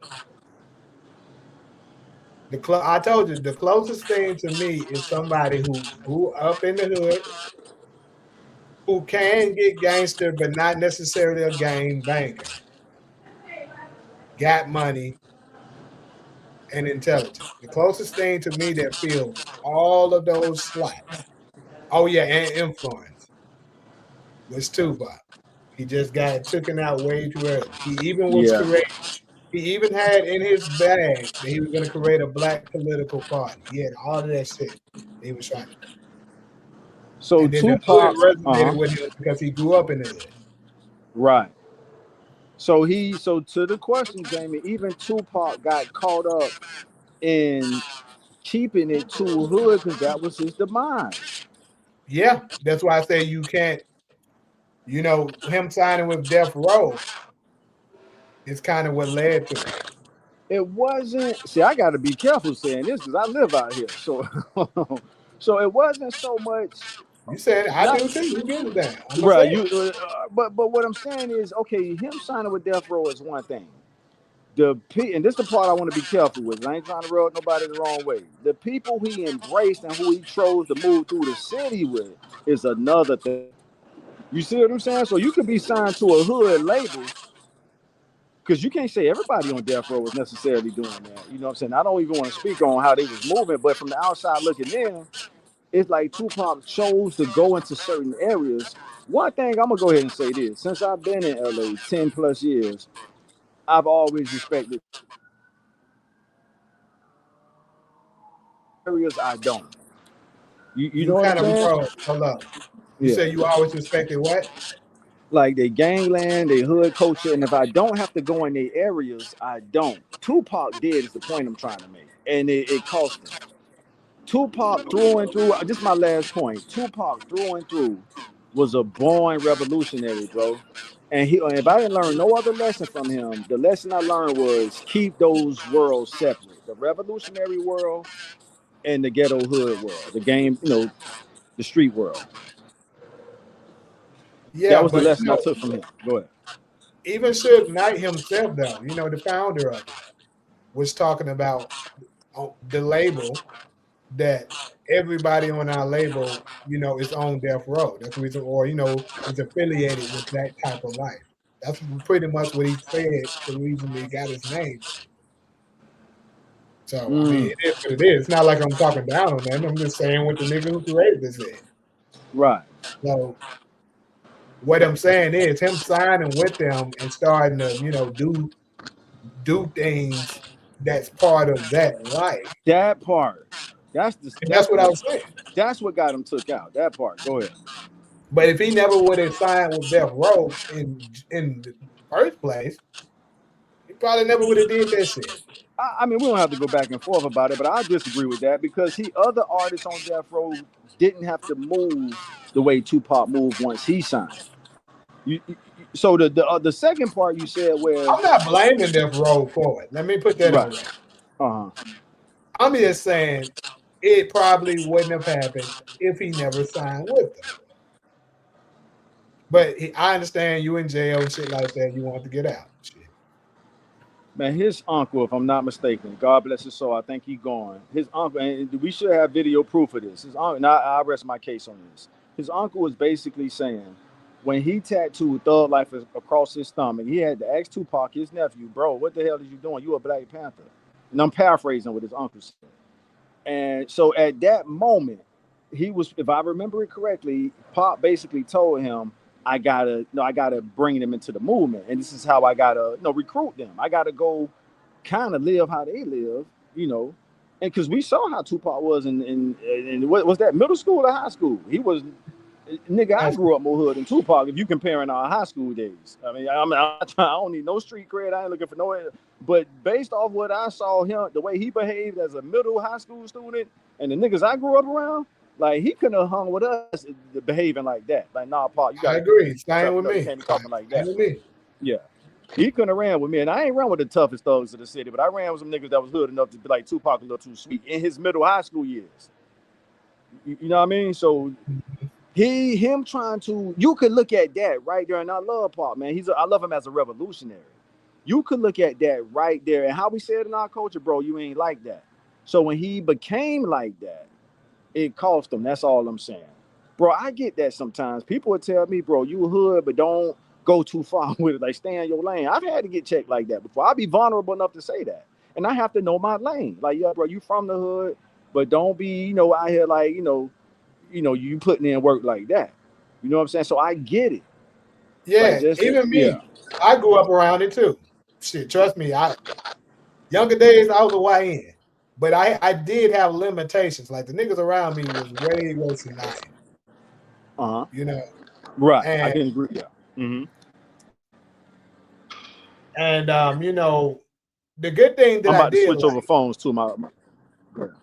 is that Keep the going, Jimmy. people that was around me, they never tried their best, to influence me to try to get me involved with them. They was like, nah, this man actually got a future. We ain't gonna do him like that. Yeah. All right, though. Let me catch on some more comments. Another part of the problem is that after rappers get rich and start putting money on rivals' heads and buying guns for the hood, that makes them a target when they finally return home. Yeah. Or sometimes they just don't respect them to begin with. Hezekiah said to go with what she said about LeBron and his friends. Juicy J once said that you're not rich if you still have broke friends. I agree with that. New Orleans Saints Carl Granderson and my nigga brother from Sacramento came from. All right, Talia. Can you hear me? Yeah. Okay. New Orleans. He said he can come back to the hood anytime he wants and nobody bothers him. But his brother was killed by Mozzie affiliates, same hood. What was Michael Jordan? What has Michael Jordan done besides suck money out of the black community for his sneakers? Many people have gotten robbed and killed for Jordans. Well, that's true, but I must say, in order to really know some of the stuff Michael Jordan has done, you gotta actually dig for it. I'm gonna say that. Shaq and Ed Johnson are the ones giving back. We covered that already. Jordan don't even like black people. I don't know if I can say that's true. And Shaq fixed up a movie theater. Okay, somebody read that. Going back, trying to change the whole hood in unrealistic though. Maybe donate some money to the school. School system like Chance the Rapper, but trying to change everything tough. Yeah, that shit too dangerous, bro. Y'all think we will ever get our own banks and business again? Like we had before segregation? Yep, we will eventually. Can't change the hood if nobody wants to help or make the effort to change anything. But If I think target they they're not. do. Let me finish reading this book between my okay. I'm sorry, Branford. Could you ever forgive me? Oh shit. That shit was right. I'm sorry. That's the guy You poor. initiated. I just never hung around him. It's kind of the same thing with me. I hung with him, but eventually I grew out of that life. Yeah, I respect those type of people in the hood that tell you better than this. absolutely. Man, much love Yes, to them. Much one love to hundred them kind of percent, people. one Yes, hundred indeed. percent. And Yeah, I had those type of homies. You know what I'm yeah, me saying? too. Same here, Jamie. Yeah, Yeah, yeah. You brought Talia in already? yeah. That's she right next to you. Look at the screen. Oh, all right. What up, Talia? What's up? Hey, hey. Welcome All on right, though. board. So, Yeah. any last remarks on this last one before I move on to colorism? Going once, going twice. Yeah, yeah, that's it. Yeah. So, colorism, people. Now, this is something that absolutely is a thing in the black community, but I will say this. In my opinion, I do think it is overhyped to a certain degree. Mm-hmm. Now, I think for sure when I was in my younger days, this was a bigger thing. People used to get made fun of and stuff like that. Like I spoke upon, the Shannon Sharps of the world and stuff like that. And of course the darker skin of women, that got made fun of, talking about, the nappy heads and all that. So I'm gonna ask this to the panel and to the comment section, of course, too. Do y'all think to a degree that sometimes we use colorism as an excuse for the reason why certain things is going on in our community? Talia, since you just got added on, I'm gonna go ahead and let you answer this first. And I remember you actually saying that you experienced it, being a darker sister, complexion sister yourself. Yeah, definitely. I don't know about it being used as an excuse though. I'm not sure what you mean. Okay, so let me give an example because I'm gonna be honest. I've definitely seen so it has been, and I'm not even a script club guy. I'm not a script club guy at all, but I have been to some a couple of times. And I'm not gonna lie, I actually went there to support a friend and stuff like that was having a hard time. You know what I'm saying? Just I simply was just going there to throw some money and stuff at her and stuff like that to hype other dudes up to do the same. It actually worked. But some of them in the club and stuff were saying, "Oh, they don't. They just do this because we dark skinned and stuff like that." You know what I'm saying? But you know, but actually, to be honest with you, some of the times I will say this: some of the time it's your attitude. That is a thing, and I'm just gonna be honest. It's crazy because I've told darker sisters this before. I would say if I had to say I had a preference, my preference is probably the ones I like the most would be probably that caramel brown skin type of sister. But if I had to pick simply between light skin and dark skin, I'm probably more attracted to dark skin. However, I must say from my experience, I can only speak from mine, the darker sisters tend to have the way worse attitude. And they try to say, oh, it's the brothers don't like us because we dark. It's not that. It's your attitude. And then you can't be corrected because a lot of them tend to try to blame it on any and everything, such as colorism, to say that's the reason, instead of actually maybe considering maybe it actually is my attitude. So that's an example of what I'm talking about. Talia. Mm, well, yeah, I agree then if that's the case. I mean, and I'm gonna say this: don't feel pressured. Promise you, nobody on here is gonna attack you. I'm pretty sure you know that you've been on my stuff for a long time.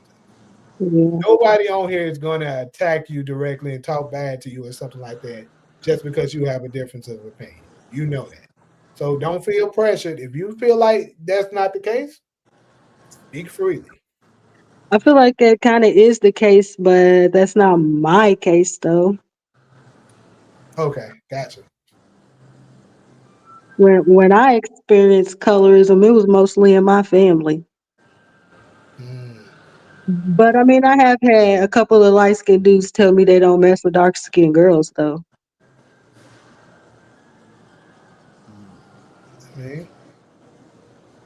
I mean, some people, yeah, you do have this like that, and unfortunately, I mean, I would say, you know, slavery days probably has a part in some of that, unfortunately, because the lighter skin was the ones that was able to stay in the house while the field niggas had to be in the fields or live in the slave house. So unfortunately, I think we kind of adapted that.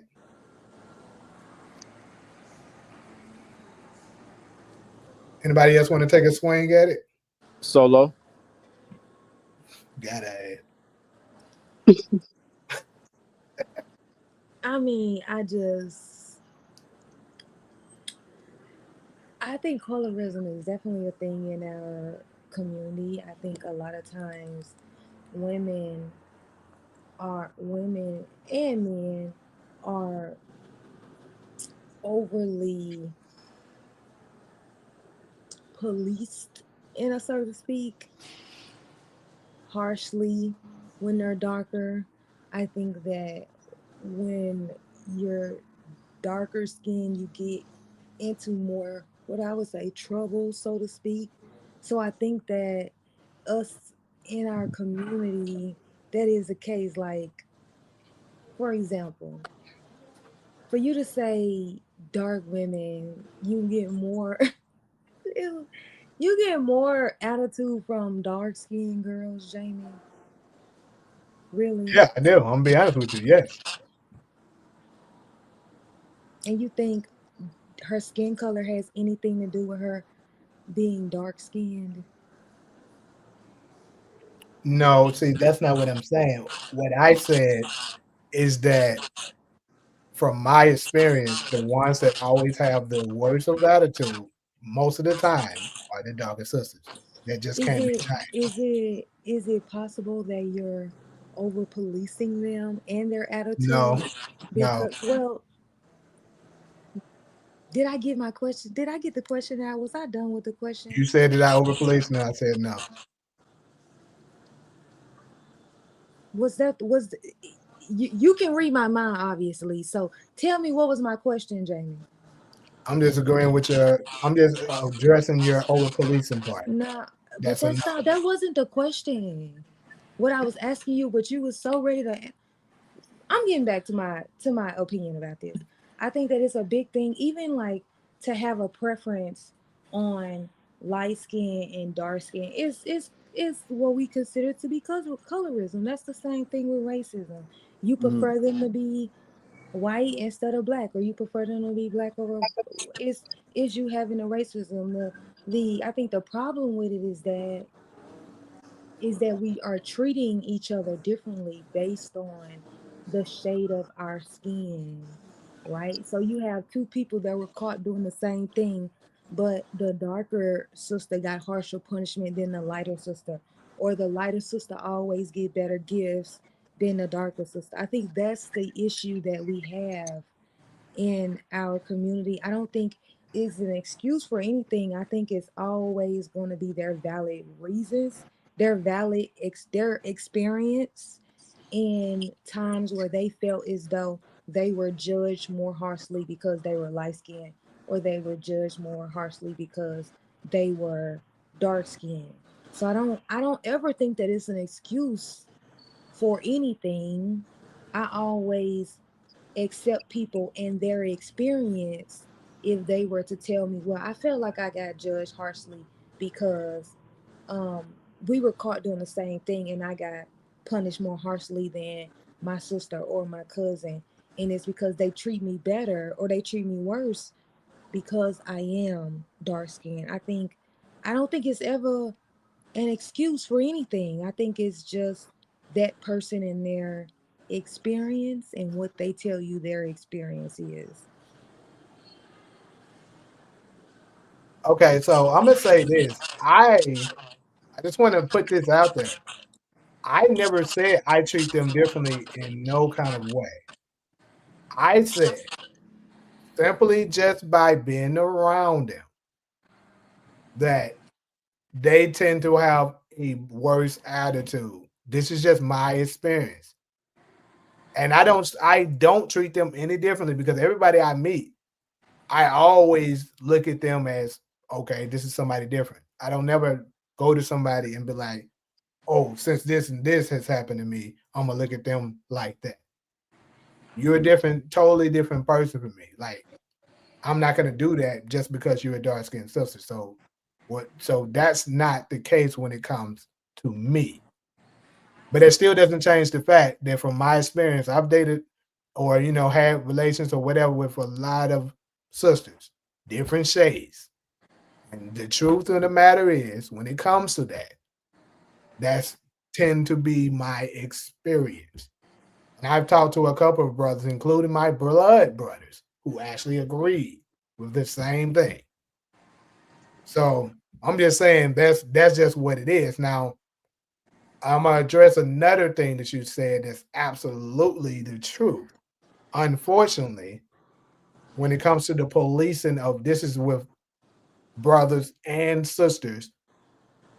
Let's be real. The other ignorant groups, when they look at this, they are way more afraid of us if we're darker than they are if we're lighter. That is the thing. I think it's fair to say that that's really is the thing. They see a big black nigga, the police is automatically way more afraid and likely to want to, shoot pepper spray or something like that because they're afraid that big black nigga finna whip his ass. So, in comparison to another guy who might be on the lighter side, they just tend. Let's just be real. I'm tired. I'm sure you can contest to this, and other brothers in the chat can contest to this. Let's be real. Growing up, a lot of the times they look at the light skinned brothers to be soft. That's colorism. Yeah, Like a that's lot a of fact. brothers look at lighter brothers like that. Yeah. Now, Yeah. some lighter brothers will show that now this ain't that and will Right. whoop your ass. But I'm Right. just saying, come on, like when we hoop for the hoopers that's out there, when we hooping and stuff like that, and we do something like man, do it on that light, man, you just saw man on that light skin shit. Come on, you don't heard that before. Yeah. Yeah. You That's don't good. all heard that before. So it's definitely out there. Yeah. No, for sure. Charles, you want to get your take on it? Yeah, it's some great comments in the section that I could use for my answer. And not Leah, all in hit at least three of them. Let me find the first one. The main one, all right, here we go. Well, all in was saying it's real just as racism. I'm trying to find the comment. And I fully agree with that. I think colorism in the black community is as real as racism is between black and whites. It's a real thing. So all in say, nope, it's a reality like racism. That's one of the comments. Color, here we go. All in colorism to us is like racism from white. It's a huge denial of it. Colorism is real, and it go both ways. Like you just said, Jamie, you got our dark skinned Black American family members that throw their jabs at the lighter skinned family members, and then I'm gonna be honest though, I really don't hear the light skin or the brown skin really making dark skin jokes no more. And I'm gonna I tell was you, gonna say that too. I agree. and I'm gonna They tell you don't when really I do it. stop. Yeah, Jamie, I got a brother my middle brother is your complexion. So, like I think Talia or somebody said they grew up around it in their family. Me and my middle brother, my oldest brother is like a dark brown. My middle brother is about your complexion. So we would do the light skin, dark skin jokes. And then I gotta give credit to the Nation of Islam. Don't get religious, nobody. I'm just sharing what I got, what broke me out of it. When they taught us that the closest thing we have to the original Earthlings are the dark skinned people on Earth. That's when I cut it out. Because that's where all of us come from. All of humanity come from the darker skinned people on Earth. We're all, you can look at it like coffee, and all of us has got different amounts of cream in our coffee. You know what I'm saying? So no, colorism. To keep my answer short, colorism is hella real, super real. Yep. They even did it to us on Color Purple. Like remember the movie Color Purple with what I forgot his name right now. When he's talking to Ripper Goldberg, he's all one of his legendary lines. You're black, you're ugly. Remember he used to say that? Yeah, Yeah, like that. And yeah. then come on, we used to pick it up and stuff like that, and tease the people that's darker than us. But I definitely remember doing it. You know what I'm saying? And if you remember doing it in your generation, that says a lot. That Yeah. it carried on to y'all generation that y'all still was doing it. It was the Nation that broke me out of it. I haven't made a dark skin joke since probably my middle school years, bro. I definitely didn't do it through my high school years. Like I said, I grew up with a brother. We would tease each other. But yeah, that's it. Okay. Comments real quick. I would have an attitude too if people colorize me. I can see. Look, this is the thing. I can agree with that to a degree, but at the same time, that goes back to what I'm saying about the excuse part. because you know, I think everybody had something that they probably well, I ain't gonna say everybody, but people have stuff that they was that they were teased about. But that doesn't mean you gotta just, you know, have a nasty attitude to people just because of what's happening to you. Like,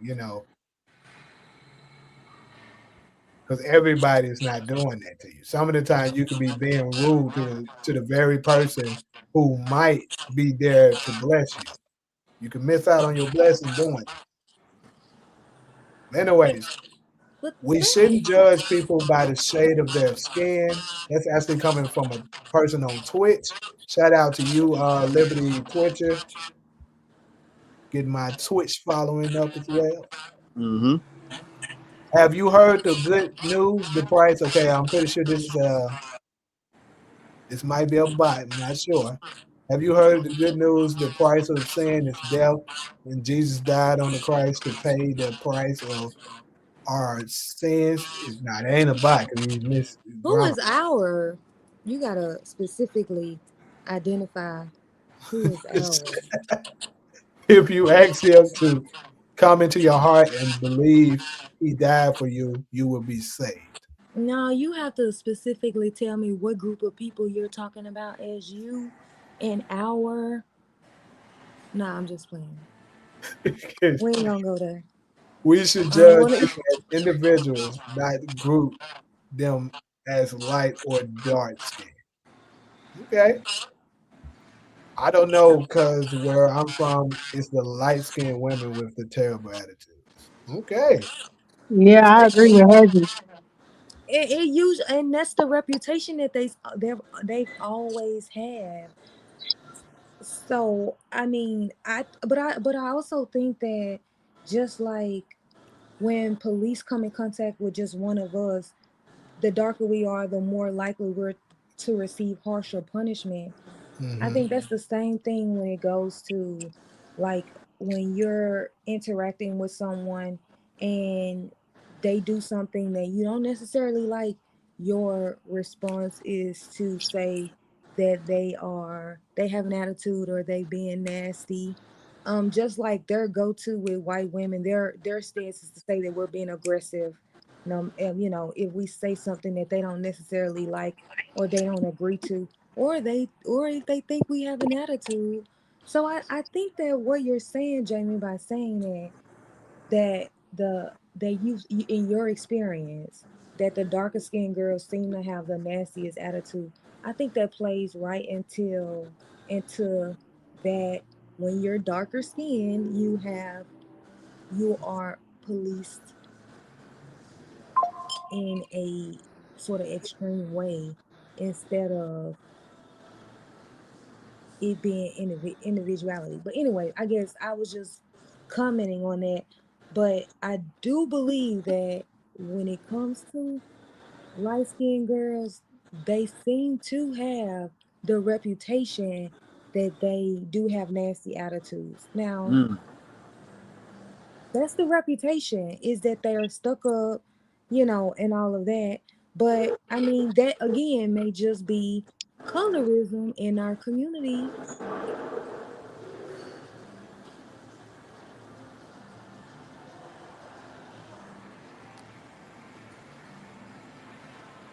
Did she go out? No, I stopped Yeah. talking. Oh, okay, okay. I was just making sure. So, Oh. well, for me, like I said, I don't treat the dark skinned sisters any differently to how I treat a lighter complexion sister or a brown skin complexion sister. I don't discriminate in no kind of way when it comes to those things. All I was simply stating is that from my experience, they have had the worst attitude towards me. That's all I can speak and contest to. Like, for instance, whenever it has gotten to the point that it was physical for me, well, sister actually tried to literally fight me, punch me, all dark skinned sisters.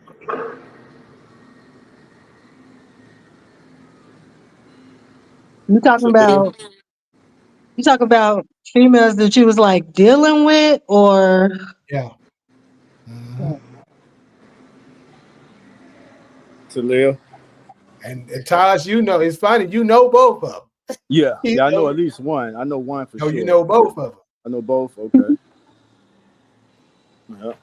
What's on your mind, Talia? And Because this what this I this is a new experience, so we want to and hear what. real oh quickly. no, I'm with Hezzy though, because where I'm from, it's the light skinned girls with the bad attitude Maybe the East that's Coast thing. stuck up that you But can't even speak to because they assume somebody trying to holler at them when really a motherfucker was just saying hi. Uh huh. Yeah. All right.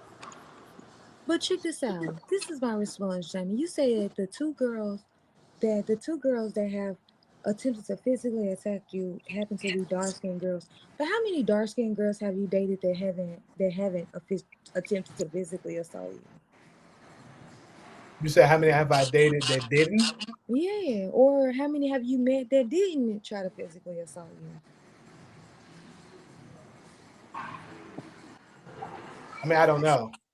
I would have to think about it. But the point is that what I said at the beginning is that I've had it with, relationships, whether it was, sexual or whatever, with all shades. And the only ones that did that were the darker ones. That's what I'm saying.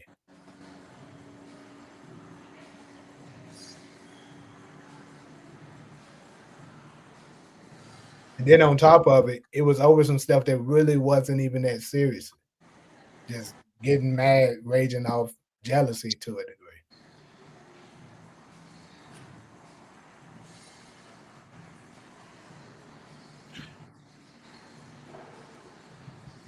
She said, okay, Alice said because they have been traumatized at home and they have to defense mechanisms, and a lot of times us defending us or speaking up is an attitude.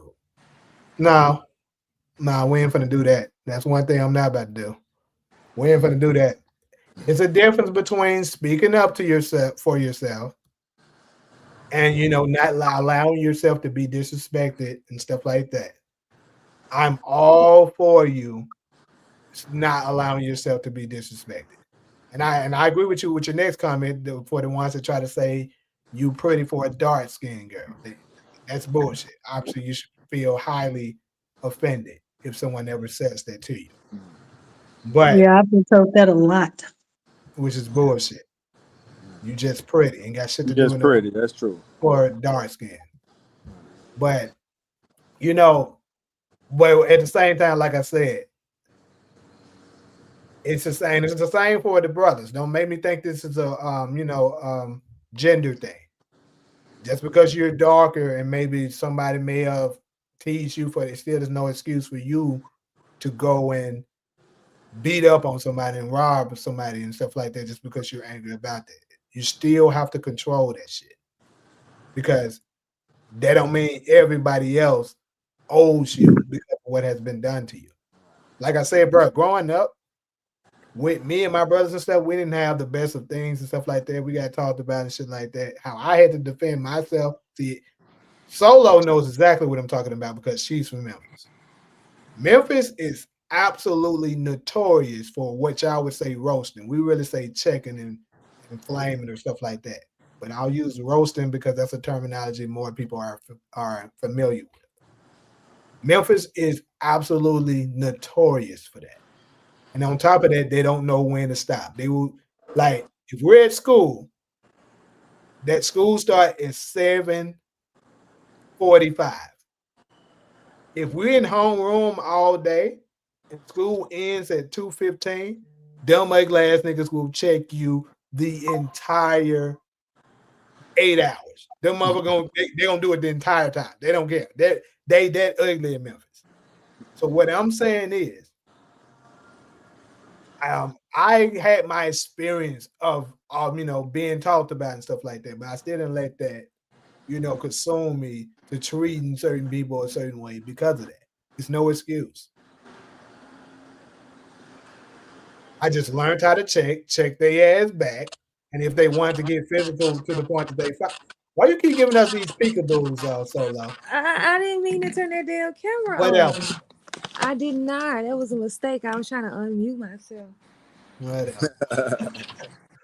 Anyways, though, you know what I'm saying? I just had to learn how to check, and then also learn how to fight. Like you got to learn how to do both of them things going in Memphis, or at But least you, one.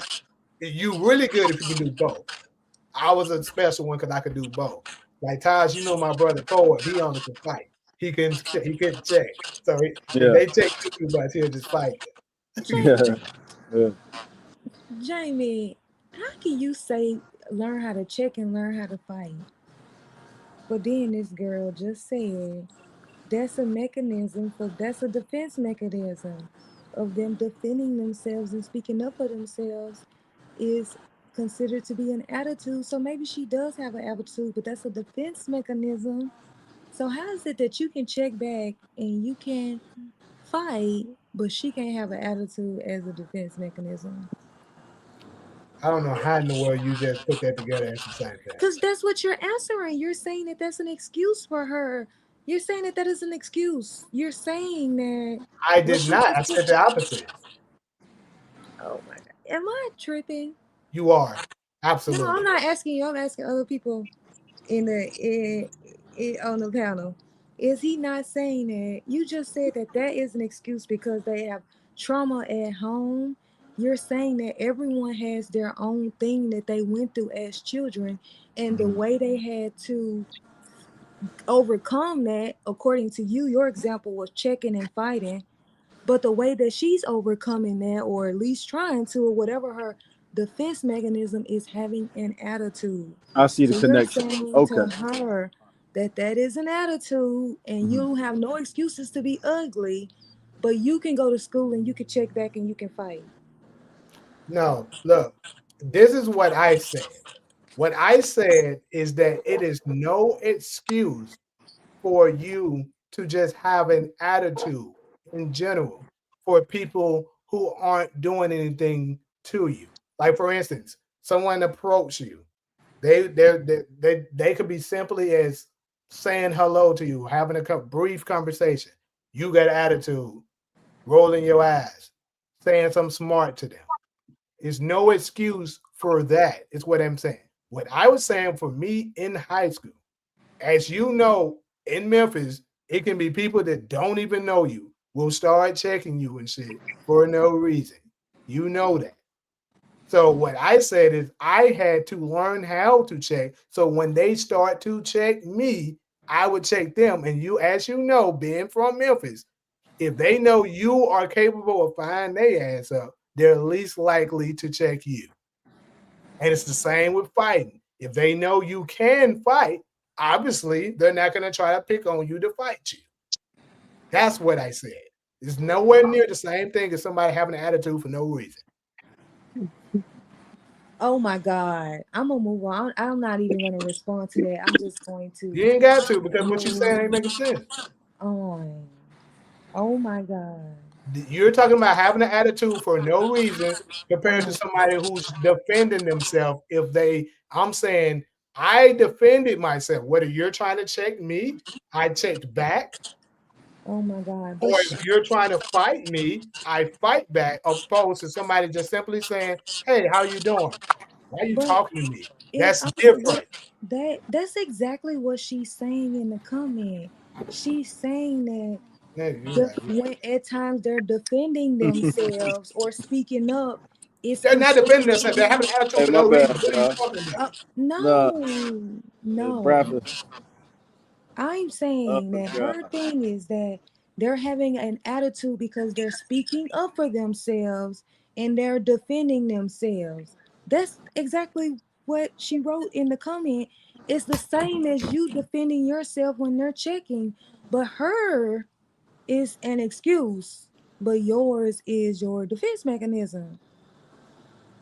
That's what I'm Let's move. saying. No, Todd. Right. See, That's this what this is it the shit that I was. don't like. 'Cause I know if I was saying Oh some my bullshit God. like this, you would say something. You would agree with her. damn sure you No, know this ain't well, the same thing. You're not I saying see. I think we should move on, but I see the dots solo connecting. I don't think we should spend no more time on it because y'all been going back and forth about it, enough. But we can save it for later. You know what I mean? It's see you trying to avoid it, bro. You no, know good but at damn We first, well what we definitely can talking move about. on. We no, definitely can move on. We definitely can move on. yeah, I see the connection she making. I'm not necessarily saying I'm taking So, her bro, side, but I see the fuck the connection. connection. That ain't what we talking about. What I Uh, am talking about is that the same thing. You know that's not the same thing. she's saying that that's the lady's defense mechanism by using the attitude instead of checking the fighting. Correct, Solo? That's not, bro. That ain't got nothing to do with what I'm Yes, talking about, though. that's you're defending yourself because they're checking you. Right. But so And what? What's your purpose of defending she is yourself if no defending one's done nothing to herself you? that's what she's saying. She's not what you're saying, Jamie.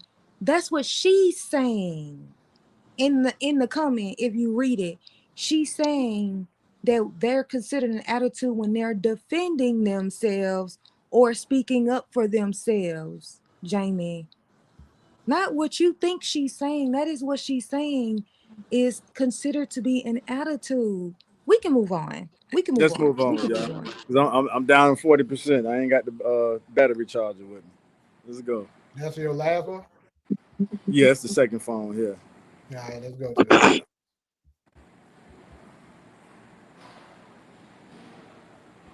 Yeah, All right. thanks for the So plug too. Yeah, go ahead. next topic: social media and dating life.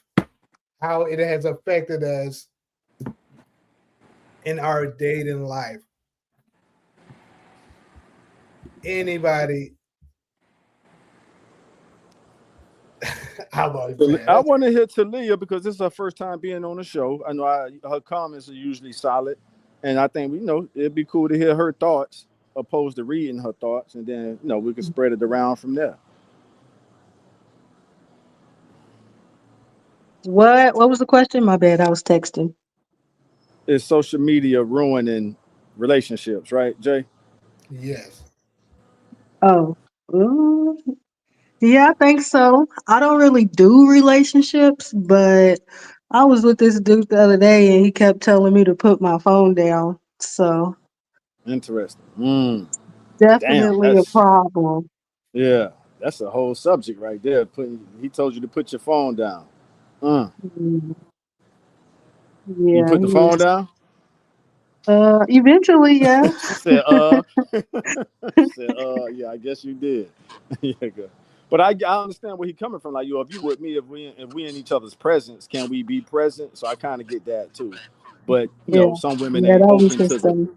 yeah. But some women not open to being told what to do. So that's what make it interesting. So that's why I was asking.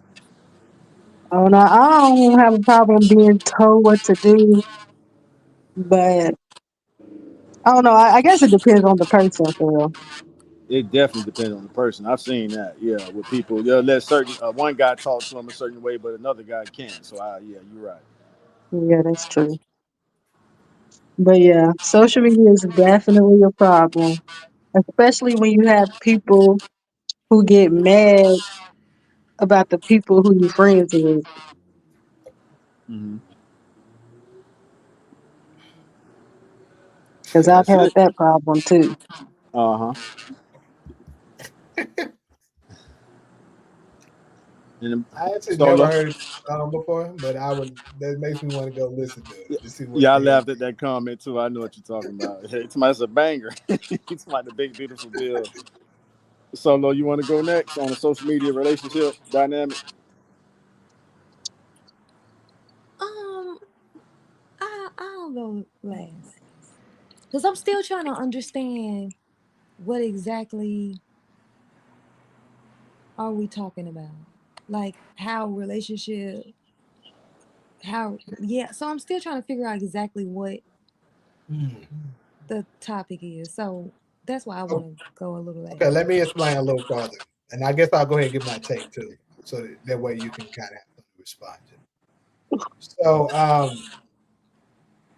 in my opinion, I think social media has absolutely destroyed us because I remember back, You remember when, I like you, you like me. You know what I'm saying? We may go out. Okay, I like him, I like her. You know what I'm saying? There is a connection. Cool. Let me see what his dreams and aspirations are. What's her dreams and aspirations? They align. Okay, we're a match. I'm not so fixated on, how much money he got in his pocket. I'm not so fixated on how much she how quick she might be to give it up and stuff like that, trying to get played. Because I think dudes, we only worried about getting played so much now because and we have seen on social media or reality TV shows and stuff like that. We've seen dudes get played so much that it's become a thing that we're so worried about it. But on the flip side, women have picked that up as well on how to do that and use it to their advantage to play niggas. You know what I'm saying? So it's ruined us from that aspect as well. And then as well, it get like Ali said in the comment section, it gives us unrealistic expectations. Like, that's why I said we're going to touch on one when we was on the very first one. I said we're going to touch on this when we get down to the social media one.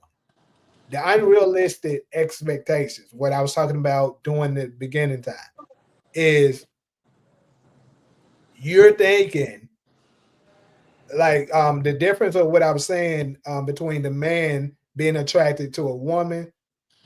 Oh, what's up, Song Jones? I ain't seen this your first time ever coming in here. But anyways, you know, they're looking at it and what's up, D? I ain't seen you in a minute either. But the difference between it is seeing a pretty girl is common. Like, Taj, you live in LA. We both live in LA. You see it everywhere you go. LA Seeing a face nigga with the worth millions of dollars is rare. mm-hmm. So it's nowhere near the same thing. But see, social media has fooled us to believing that you can have it, you can obtain it like that, like it's just easy to obtain, and it's not because that goes to the supply and demand. If it's not enough of it out there, you can't have it unless you're okay with being a side piece. And most of the girls say they're not okay with being a side piece. Mm-hmm. So basically, you're chasing something that's not there. That's what social media has done to us. Because before, so pre-social media, we didn't know that it's dudes out here flying girls out, taking her on yachts, taking her to different countries that they didn't know existed, shit like that.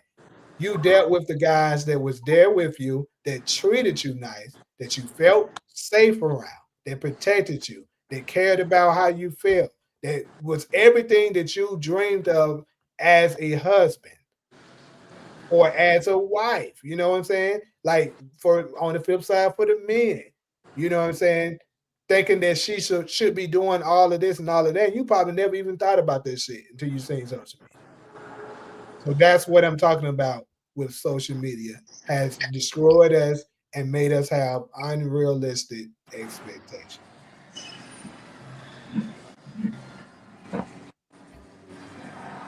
Whew. I think this is about to be the biggest I've ever went against the grain on all of the shows I've been on.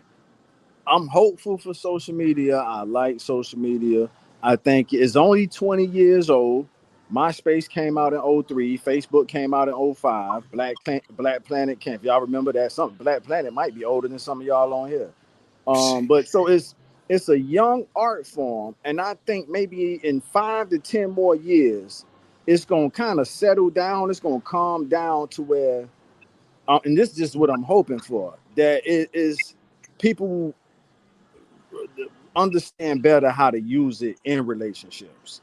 You know what I'm saying? But we just going through like a wild west period right now where a lot is being exposed. Social media expose a lot about a person. I tell you this much. Let me just jump to this point. when I try to get at a chick, sometimes I'll ask her for her social media before her phone number. And I think a lot of y'all know why. A phone number is way too personal. This dude could be a weirdo. You know what I'm saying? You don't know if I'm a weirdo or not. But a social media, if you give me your social media, X, Facebook, whatever it is, Instagram, I get to kind of study your character to a degree, even if you only showing me a certain aspect of your life. Let's say you want to post about food all day. Okay, damn, this motherfucker is really into food. You know what I'm saying? So I ask for a chick's social media before I ask for a number. And sometimes I'm like, no, just take my number. And that's always a good sign. So I'm in favor of it. I think we just need to give it some more time for us to get used to how to using it. The etiquette of social media. I think we got to give that maybe a few more years to understand the best methods of using it in connection with the relationship.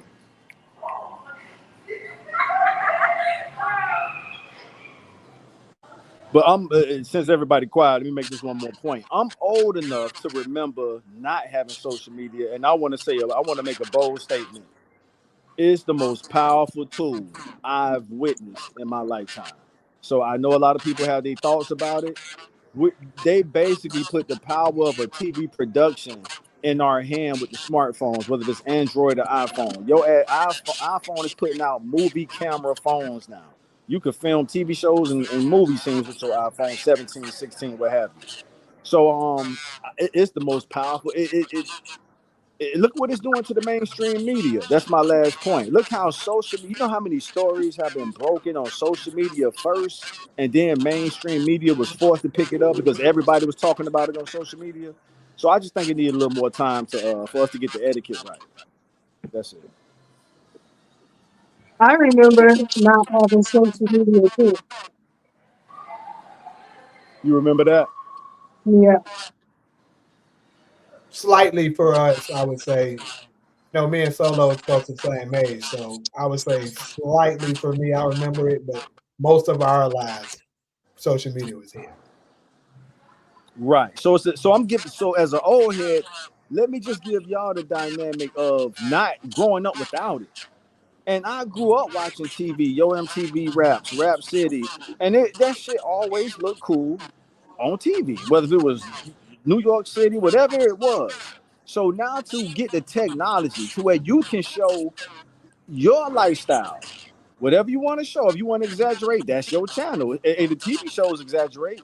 The main point I'm trying to make is social media is the new TV, and we have the power and control on what content we want to put out into the world. Y'all see what my headline say? My shit say Taj Hollywood lifestyle content. I want to show people certain aspects of my life, and that's it. Certain parts I don't want you in.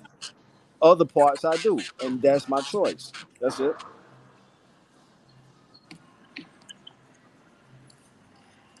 For me, I like Taj's point about the etiquette part.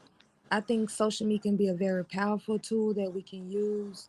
But obviously, like he said, we're in a wild, wild west, so we just sort of trying to figure it out as we go. Mm-hmm. Mm-hmm. Um, I mean, I use it as sort of like I guess it depends on the social media platform, but I use it as sort of like entertainment and some information. Mm-hmm. Of course, you have to vet your information you get off social media, but to be honest, that's where you're gonna find all the latest news, depending on who True. you follow. Like Mm-hmm. you're gonna get it first, Mhm. especially like culture, black culture. You're gonna get it on Mm-hmm. social media because a lot of mainstream media isn't keeping up on. Like right now, we don't own BET no more, so we get all of our culture information off these blogs. There Make you sure go. So y'all you like the see. chat too. Sorry. Go ahead. Good point. So, I think it could be a very powerful, tool in that nature. It's just that um the other thing is that, a lot of people can get what you say followers on social media where it's strangers following you. Like for me, I I grew up where social media was for like only people you knew. Like Uh, those were the only people on your sort of social media, like mm-hmm. people that you knew personally, or maybe through a friend of a friend of a friend, something like that. Um, But now you have platforms, I think, like TikTok and YouTube. You can follow complete strangers who live on the other side of the world. You know, when I got on Instagram, Instagram was like a friend type of thing. Facebook was a friend. MySpace was a friend. Like you only followed your friends or maybe friends of friends of friends. So I think it's powerful. It's sort of cool to be able to talk to people from all over the world, but we got to get the etiquette right because, it's turning into a way to broadcast a lot of propaganda, which is why Mm-hmm. I think that a lot of negative stereotypes and, negative things are being highlighted more and broadcasted to the numbers more than, you know, other stuff that probably could Right. benefit us. You know what I mean? So it's just we got to get the etiquette right and use it to benefit us. Like I think a lot of content creators a lot of regular people are just on TikTok making money, like making regular ass content. I'm finna do this. I'm finna feed my dogs. I'm gonna put a recording on my like. Right. Just I do like it. You know what I'm saying? Like Right. people on TikTok making money, making That's videos about lifestyle content, nothing. though. Yeah. Yeah. Yeah. So They like call all that shit. so it's But and you're following this you girl. got it. She a single mom in Virginia, and you're following. You like her content because you like her baby. Her baby be, doing this, or her dog be doing, or she be on there arguing with her cat, or argue. Like it's just like a cool way for you to interact with people that you probably wouldn't have never met, and also will never meet. Um, and so Um, it's real it's quick, I want to put this out here because I noticed that both of y'all said something that kind of was a little bit off of what I was saying. Um, Social media obviously can be, used for a lot of good things. Well, I'm not saying that it's all negative, but what I was basically the question was, has it affected us negatively as far as relationships, not like beneficiaries to us with other with other things such as like you know making money and stuff like that. Yeah, it helps us with a lot of things when it comes to that. I think Todd Spawn may have died, unfortunately. Damn it. To answer your question, Sam Jones, yes, I am still acting. I got a little series an episode to a series I'll probably be putting out, I don't know, within the next week or two.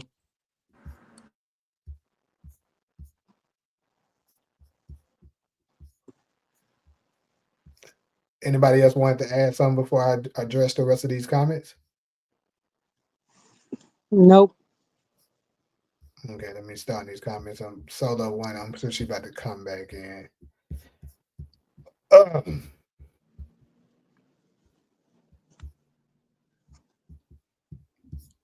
the best part of SM is getting important information to everyone simultaneously and applying pressure of officials with the court of public opinion.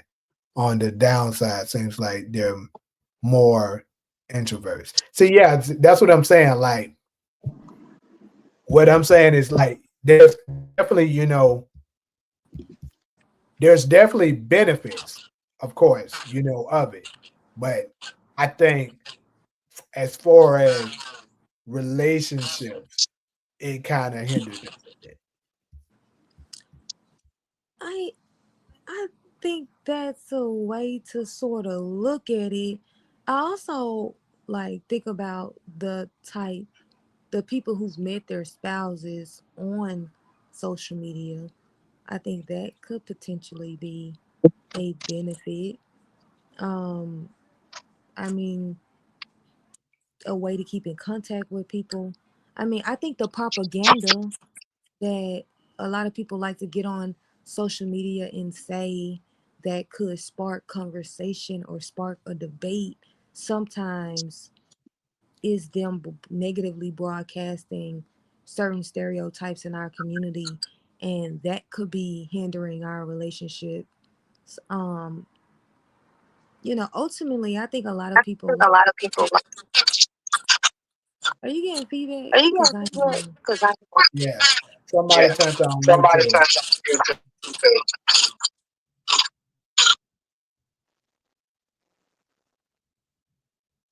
All right. Yeah. It's still there. I think. Hold up. Are we good? Testing. All right. So I guess it's all right. But I yeah, mean, continue. yeah, I just think that a lot of times, like when you're sort of spewing a lot of propaganda, a lot of controversial topics, like that creates engagement, and that's what people want on in social media now. It's no more about, you know, I mean, there's regular people that still post like travel content and stuff like that. But like when you're talking about like how it has harmed our relationships, I think primarily a lot of times people use these controversial topics to create engagement. Um, and it's not a lot of people doing like this type of content. I think that is just broadcast to a lot of people. So I mean, if you engage in that type of content, maybe you see that a lot on your profile, because it's an algorithm. But some people may not see any sort of relationship issues on social media if that's not in their algorithm. Hmm. All right. Any other? I feel like social media makes it super easy to cheat too. You don't got to be going out meeting people. You meet people right there on your phone. Scroll down, ask, double tap. Hey, what you doing? Nah, none of that. Like it's just so easy. Yeah, because it gives Yeah, you a because lot it gives more you a lot options. more. Niggas be sliding in DMs. Next thing you know, they sliding between the sheets. Can't deny Can't that. deny that.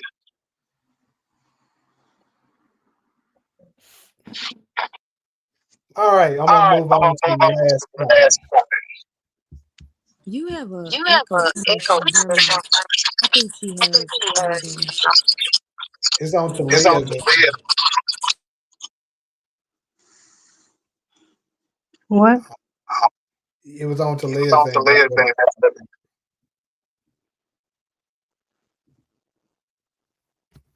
What's on me? the echo. I think you I have think you it have on it your on program, and you're picking up the echo. Ooh, I can't So hear like, you. can you I'm like, have this you have open this on on. another like phone or something? It is bringing in the echo. Say it again. I think that if she has the video on a different, like if Yeah, that's she's what I'm listening saying. to it on Yeah. another To it on phone another or phone page, or then page. I don't have it on another phone or nothing. Yeah. I don't know what it is, but it's something that's doing it.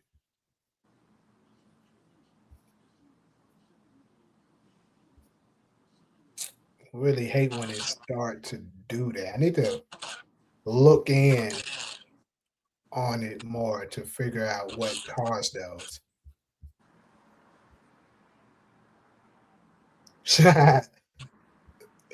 Ollie said with vanish mode. Niggas really be using vanish mode like that?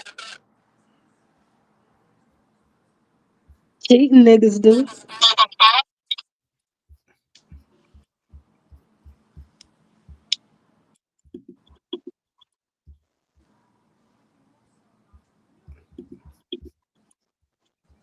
All right, though. All right, Final now time. final time.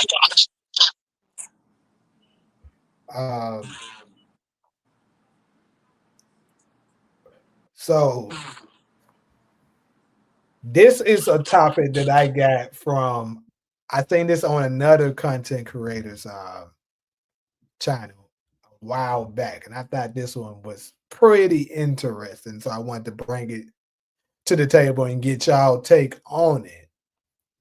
It's like basically it was a young lady that was expressing her opinion on this, and she, in a nutshell, said basically that romance is a poor man's sport. And I guess I'll give a little bit more context to it. She's basically saying that if you got it like that, you ain't really got to be going out your way to express your love for, your significant other, opposed to somebody who, really don't have it like that, but you're still going out your way to be spontaneous and stuff like that, letting them know, hey, you my everything. I love you. Then, you know, things like that. So, do y'all agree or disagree?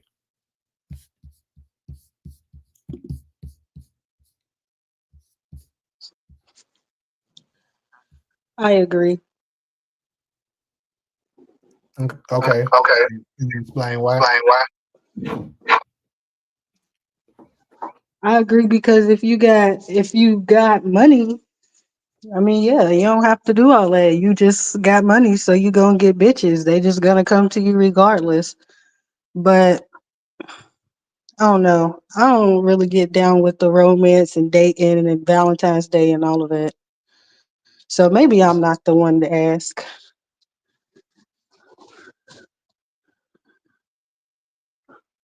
I'm Okay. not a. So, So I'm ready to hear I'm ready yours. to hear yours. I don't I don't understand. understand. Okay. So, basically, what the lady was saying is that if you're a rich dude and stuff like that, you ain't got to be doing, you know, having rose petals coming down the, hallway and shit like that. Setting up surprise dinners and let me see what's kind of other things you can do. Stuff that people do to set up and show that you're really special to them. The rich nigga like, look, I'm paying for this, I'm paying for that, I'm paying for that. You know what I'm saying? Making sure you good. That's enough. So she's saying the rich man don't have to do all of that, but the man that don't have so much, he has to show his love in other ways because, you know, more than likely in their relationship, it's 50-50. So he has to show and express his love with more, more ways than just paying for everything.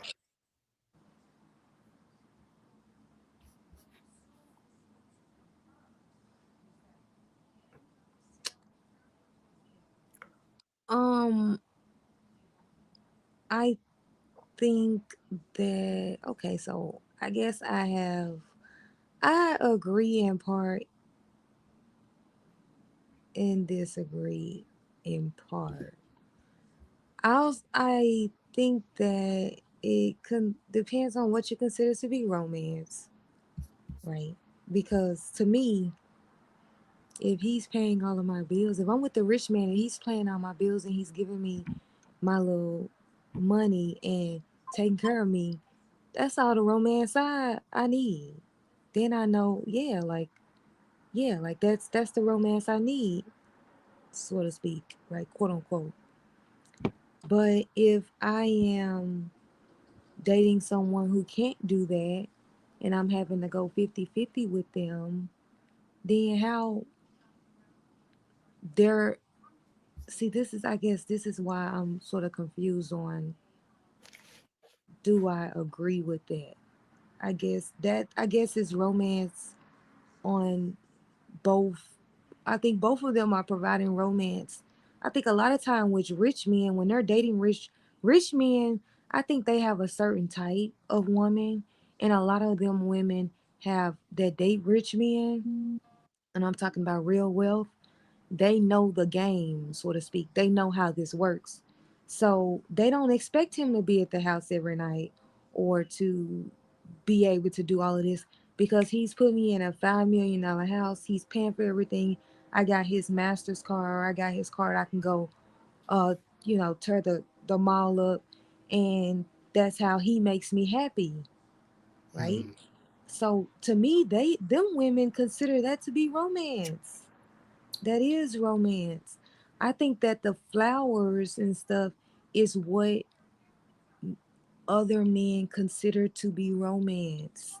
And that may be a cheaper version of it. Since I can't give you my American Express card and you go blow it at the mall, I can't do that. So I have to figure out other ways to sort of make you feel special or make you feel.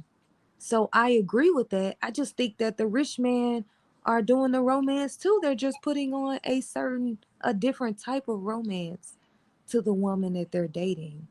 So I think it's just what you consider to be romance. What makes you happy? What do you expect from someone that you're dating?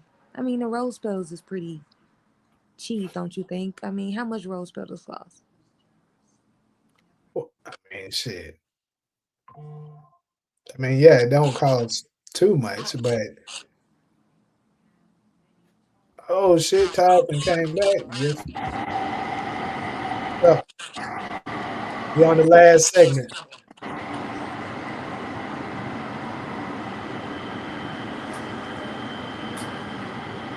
You can hear us? Yeah, it's not in there. Now arriving, Expo Crenshaw Station. This is as far as this train goes. You can hear us? Metro E-Line upstairs. To transfer, remember to tap again. Make sure you have all of your personal belongings and remain seated or hold on until the doors have opened. Upon arrival, all passengers must exit the train. Those who wish to continue riding must exit and re-enter the station.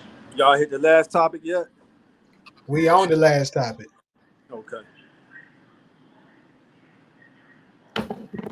So So I'll repeat I'll it repeat it and stuff and like stuff like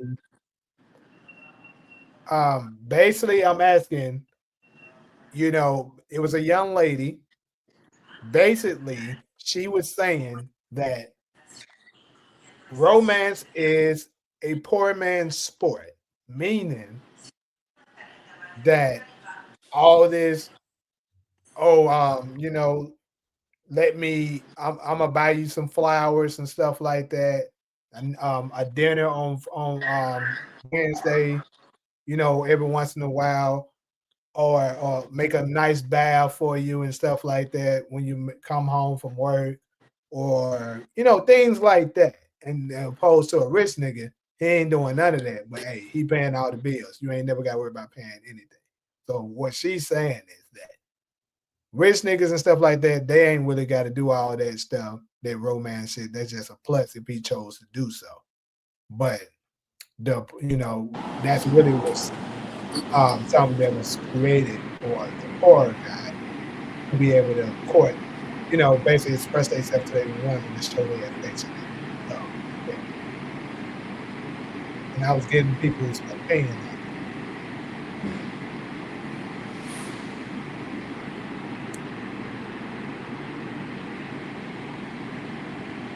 it. Did you get all that? Mic check. Did you hear what I said?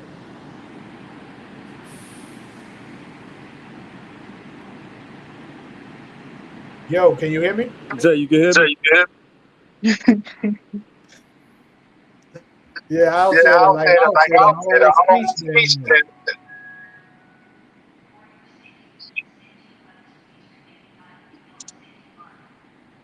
So Ali, So you said it's you say kind of it's kind of screwed. screwed. We all We need all love and need love affection. and affection. What's affection? Ask Future. That's Execution. what he That's said. what But what is it though? Let me see if I he can said. give a Give a definition of yes. it. Hmm. Mm. Damn, it's Damn, crazy. it's crazy. I'm trying to figure it out. How would I How would define you it? define? I think I can live without affection.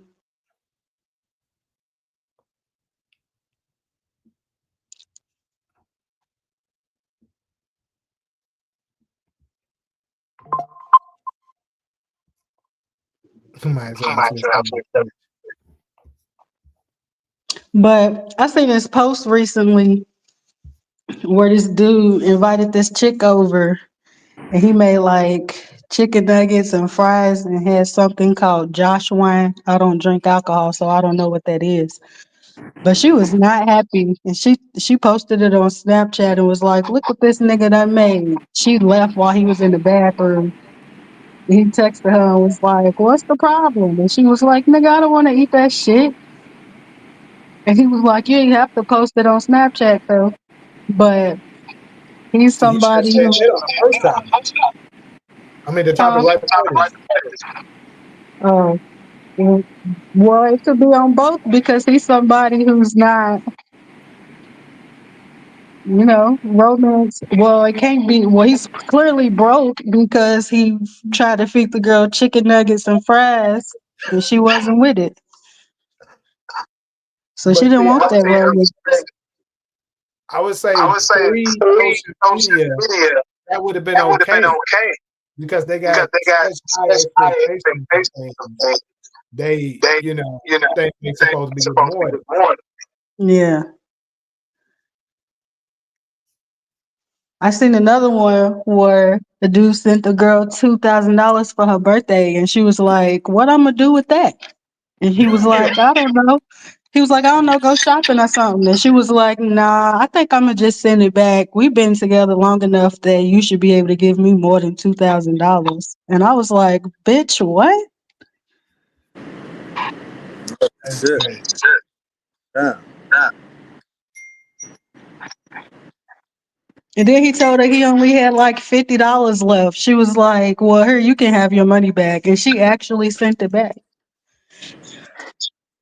Damn. Well, at least you sent it back. Yeah, but like it just depends because it just depends on the people. Because I would have been happy with that $2,000. I Mm-hmm. bet you would. I bet you would. Yeah. Ain't have to send you nothing for real, for real. Exactly. That's how you should be looking at it. Hell yeah. I probably wouldn't have ate the chicken nuggets, but I wouldn't have posted it. Yeah. Uh-huh. I probably would have been like, "Here, let me just order us something. I take this home to my kids." Yep. So I think it really depends on the people.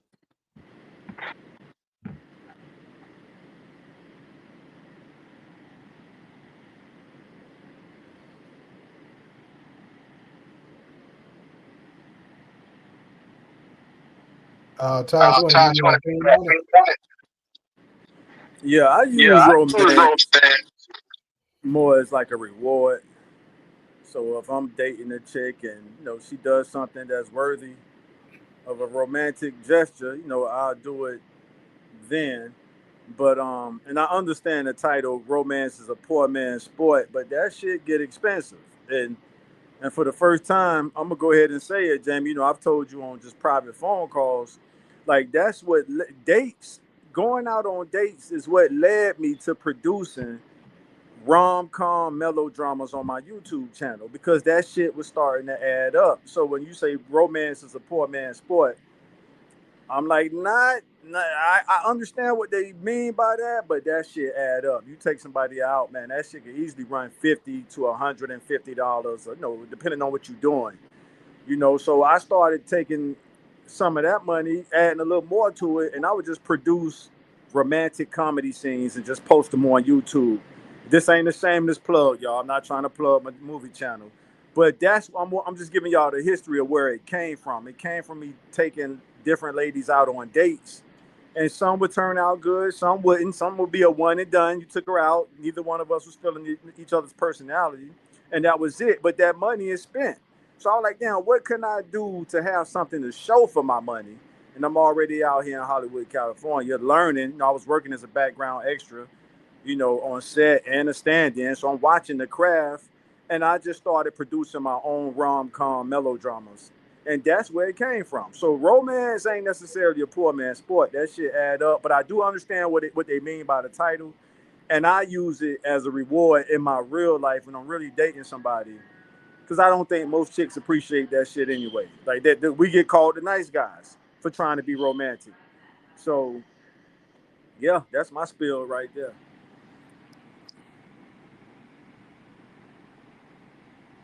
Well, it's absolutely true that we get called the nice guys, but sure, they'll be trying to do all that.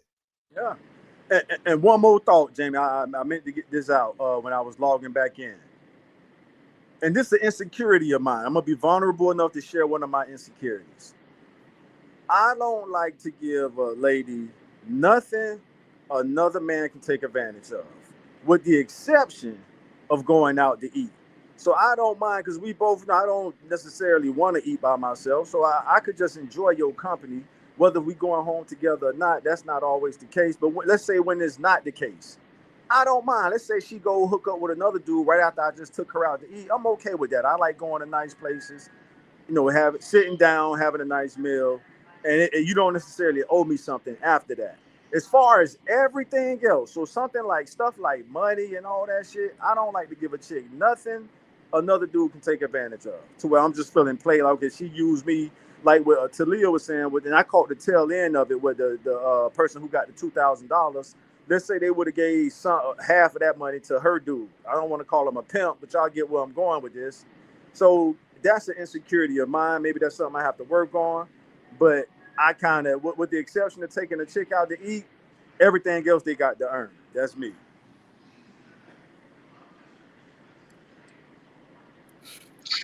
I understand that. I appreciate that, Talia. I hope Jay brings me back more often. Same. Because y'all know these chicks are doing it now. They'll be using one dude for the money and letting another dude who ain't bringing nothing to the table back. Yeah, that's true. So I just don't want to be that duck. I don't want to be the lame duck. But I don't mind taking I can meet somebody tonight and we could go out a couple days. I don't give a damn who she go. It's just something I just enjoy doing. Going out to eat, having a nice meal. If you want to do it again, we'll go from there. Eventually, you got the time.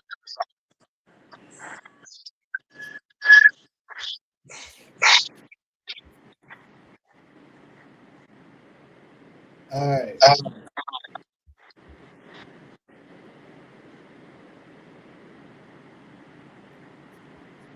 Everybody Yeah.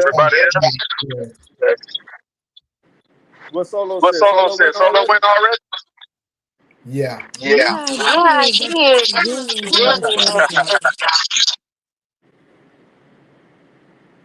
Say that again. I heard very bad static. Yeah, I know. That's why I kind of So like adjusted the. I don't know. It's something up with when her mic's on, it does that. Like I said, I got to do some research on to figure out what is it that be causing it sometimes when people be coming on.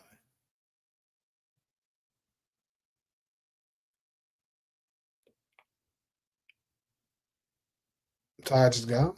Or he said nice here. Okay.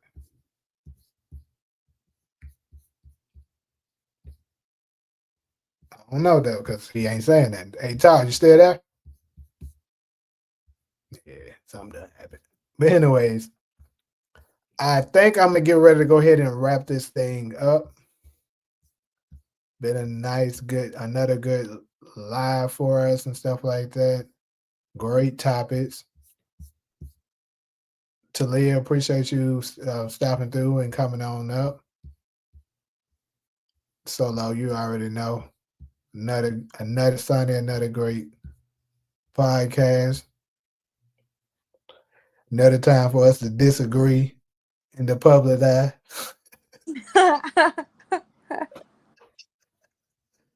Well, we had some rare agreements too, though. So, hey, congrats to us for that. I know, right?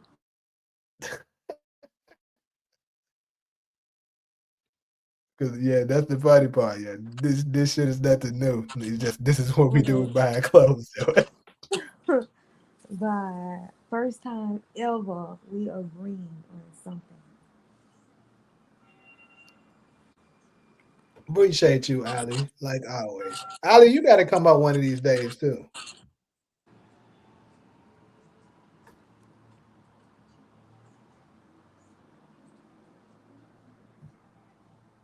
Yeah, I think y'all don't put the squeeze on Michael ass. I ain't seen him in a little minute.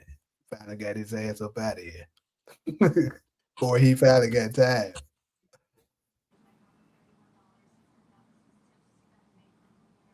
I think that's you on the slip. What, Michael? Yes. You're funny. Trust me. Everybody That's that's on Jamie, this channel y'all. know that's not me. That's Jamie, y'all. Stop it. That's Jamie.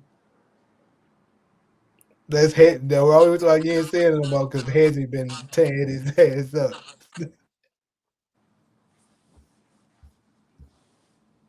He said I wasn't playing with him today. Yeah, like that nigga there.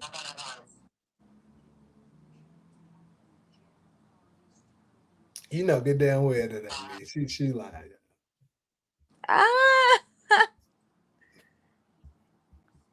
that is so funny. Because trust me, if this is the thing, because he bothers me when he come and spam a little bit on this one. Like when he does it to my night shows when I'm doing like TV shows and stuff like that, it's kind of annoying, but it's not, as bad. But this one, like I say, this one right here is more of on the serious side. He be coming out here with that bullshit. Then also, how you know it ain't me? How the hell he on other post channels doing the same thing? Cause you follow your moderators too. Trust me, I don't have that much time on my hands. Trust me, that is great.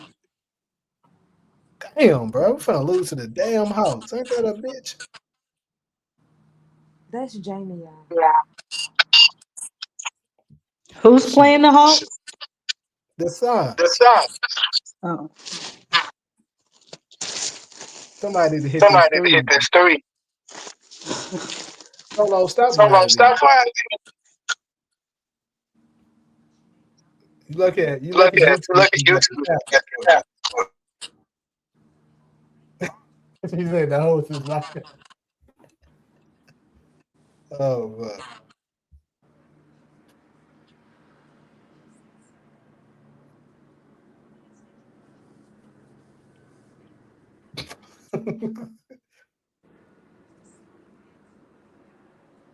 Okay, look at Cooper Flag. Finally had a good game.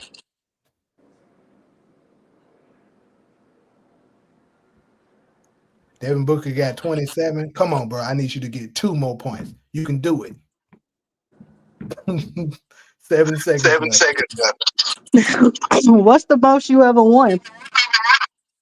On sports On betting, sports bank? Yeah.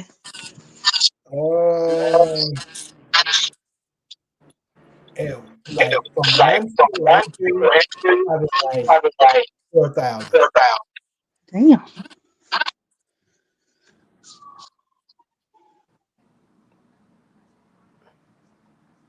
But like in a But like in day, a day, I don't hit their I ass for hit like their ass for like what? what app you use? Prize pick. Prize pick. Seem like that's the most popular one.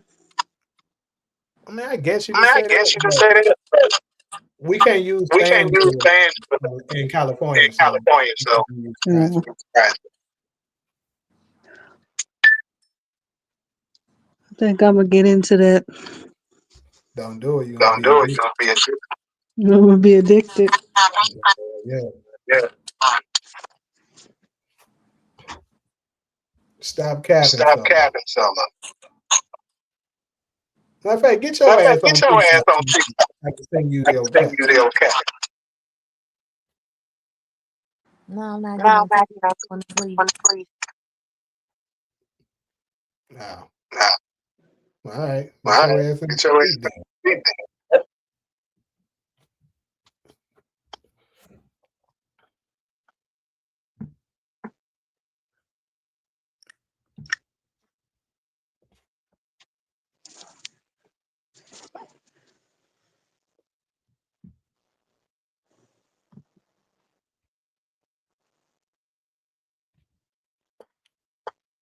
Yeah, he on Twitch he too. on Twitch too.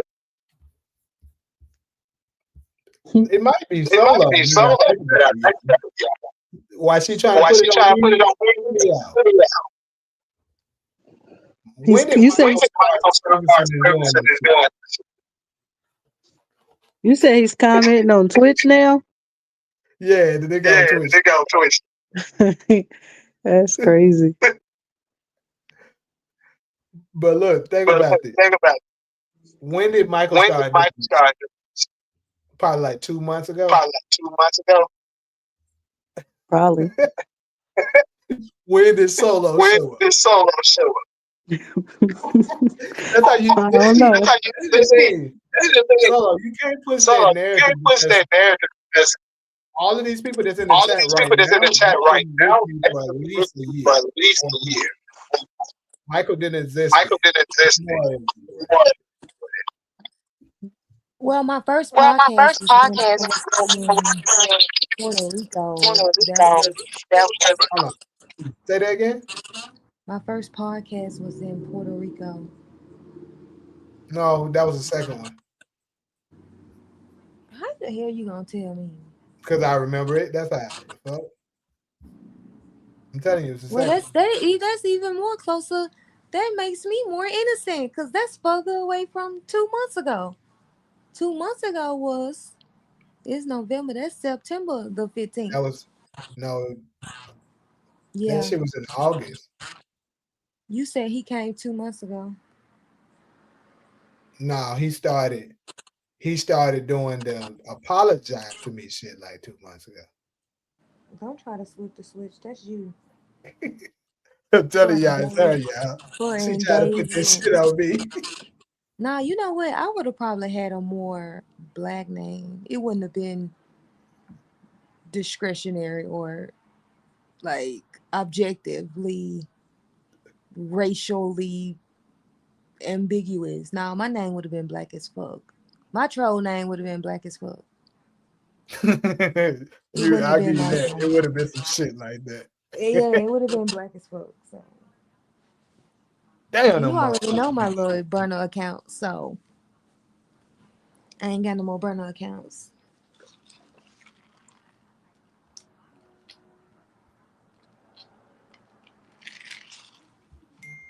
That's a good topic, Ali. We can probably put that in there because the hood is, the hood is definitely something. Why is this nigga name? What's this? Tyranny on Twitch too. It's crazy.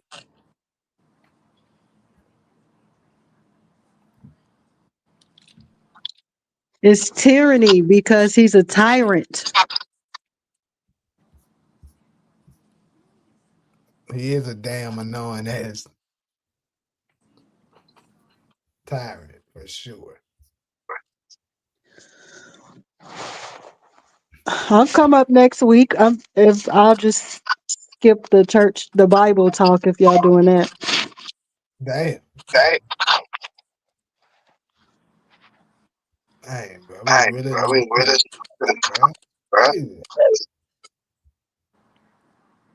You said you blocked him on Twitch. How can you? I didn't know you had authority to block him on Twitch. Damn.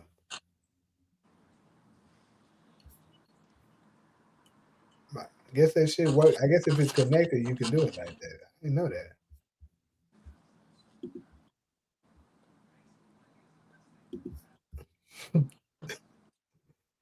Well, anyways, y'all, this has been great. This has been a funny, great discussion. We identified Michael.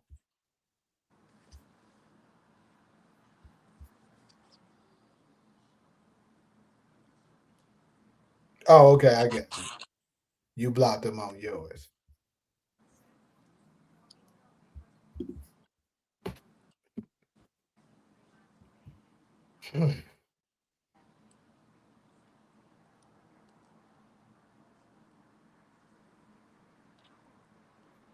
But yeah, I'm gonna go ahead and let everybody go. Y'all have a wonderful and good day. I'm gonna catch y'all on the next one. Yeah, I'm about to go to sleep. Do you have moderate? No, I don't have moderators on Twitch. I don't even know how to do that shit on Twitch. And you say, "What a real Michael? Please stand up."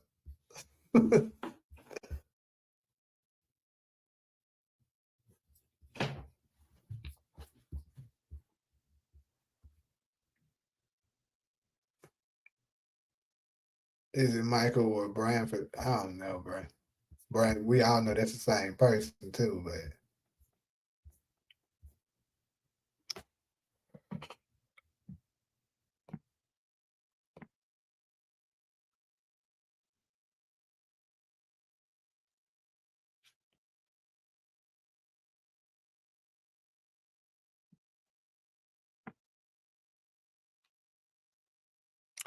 All right, y'all. I'm about to go ahead and head out. Appreciate everybody stop through.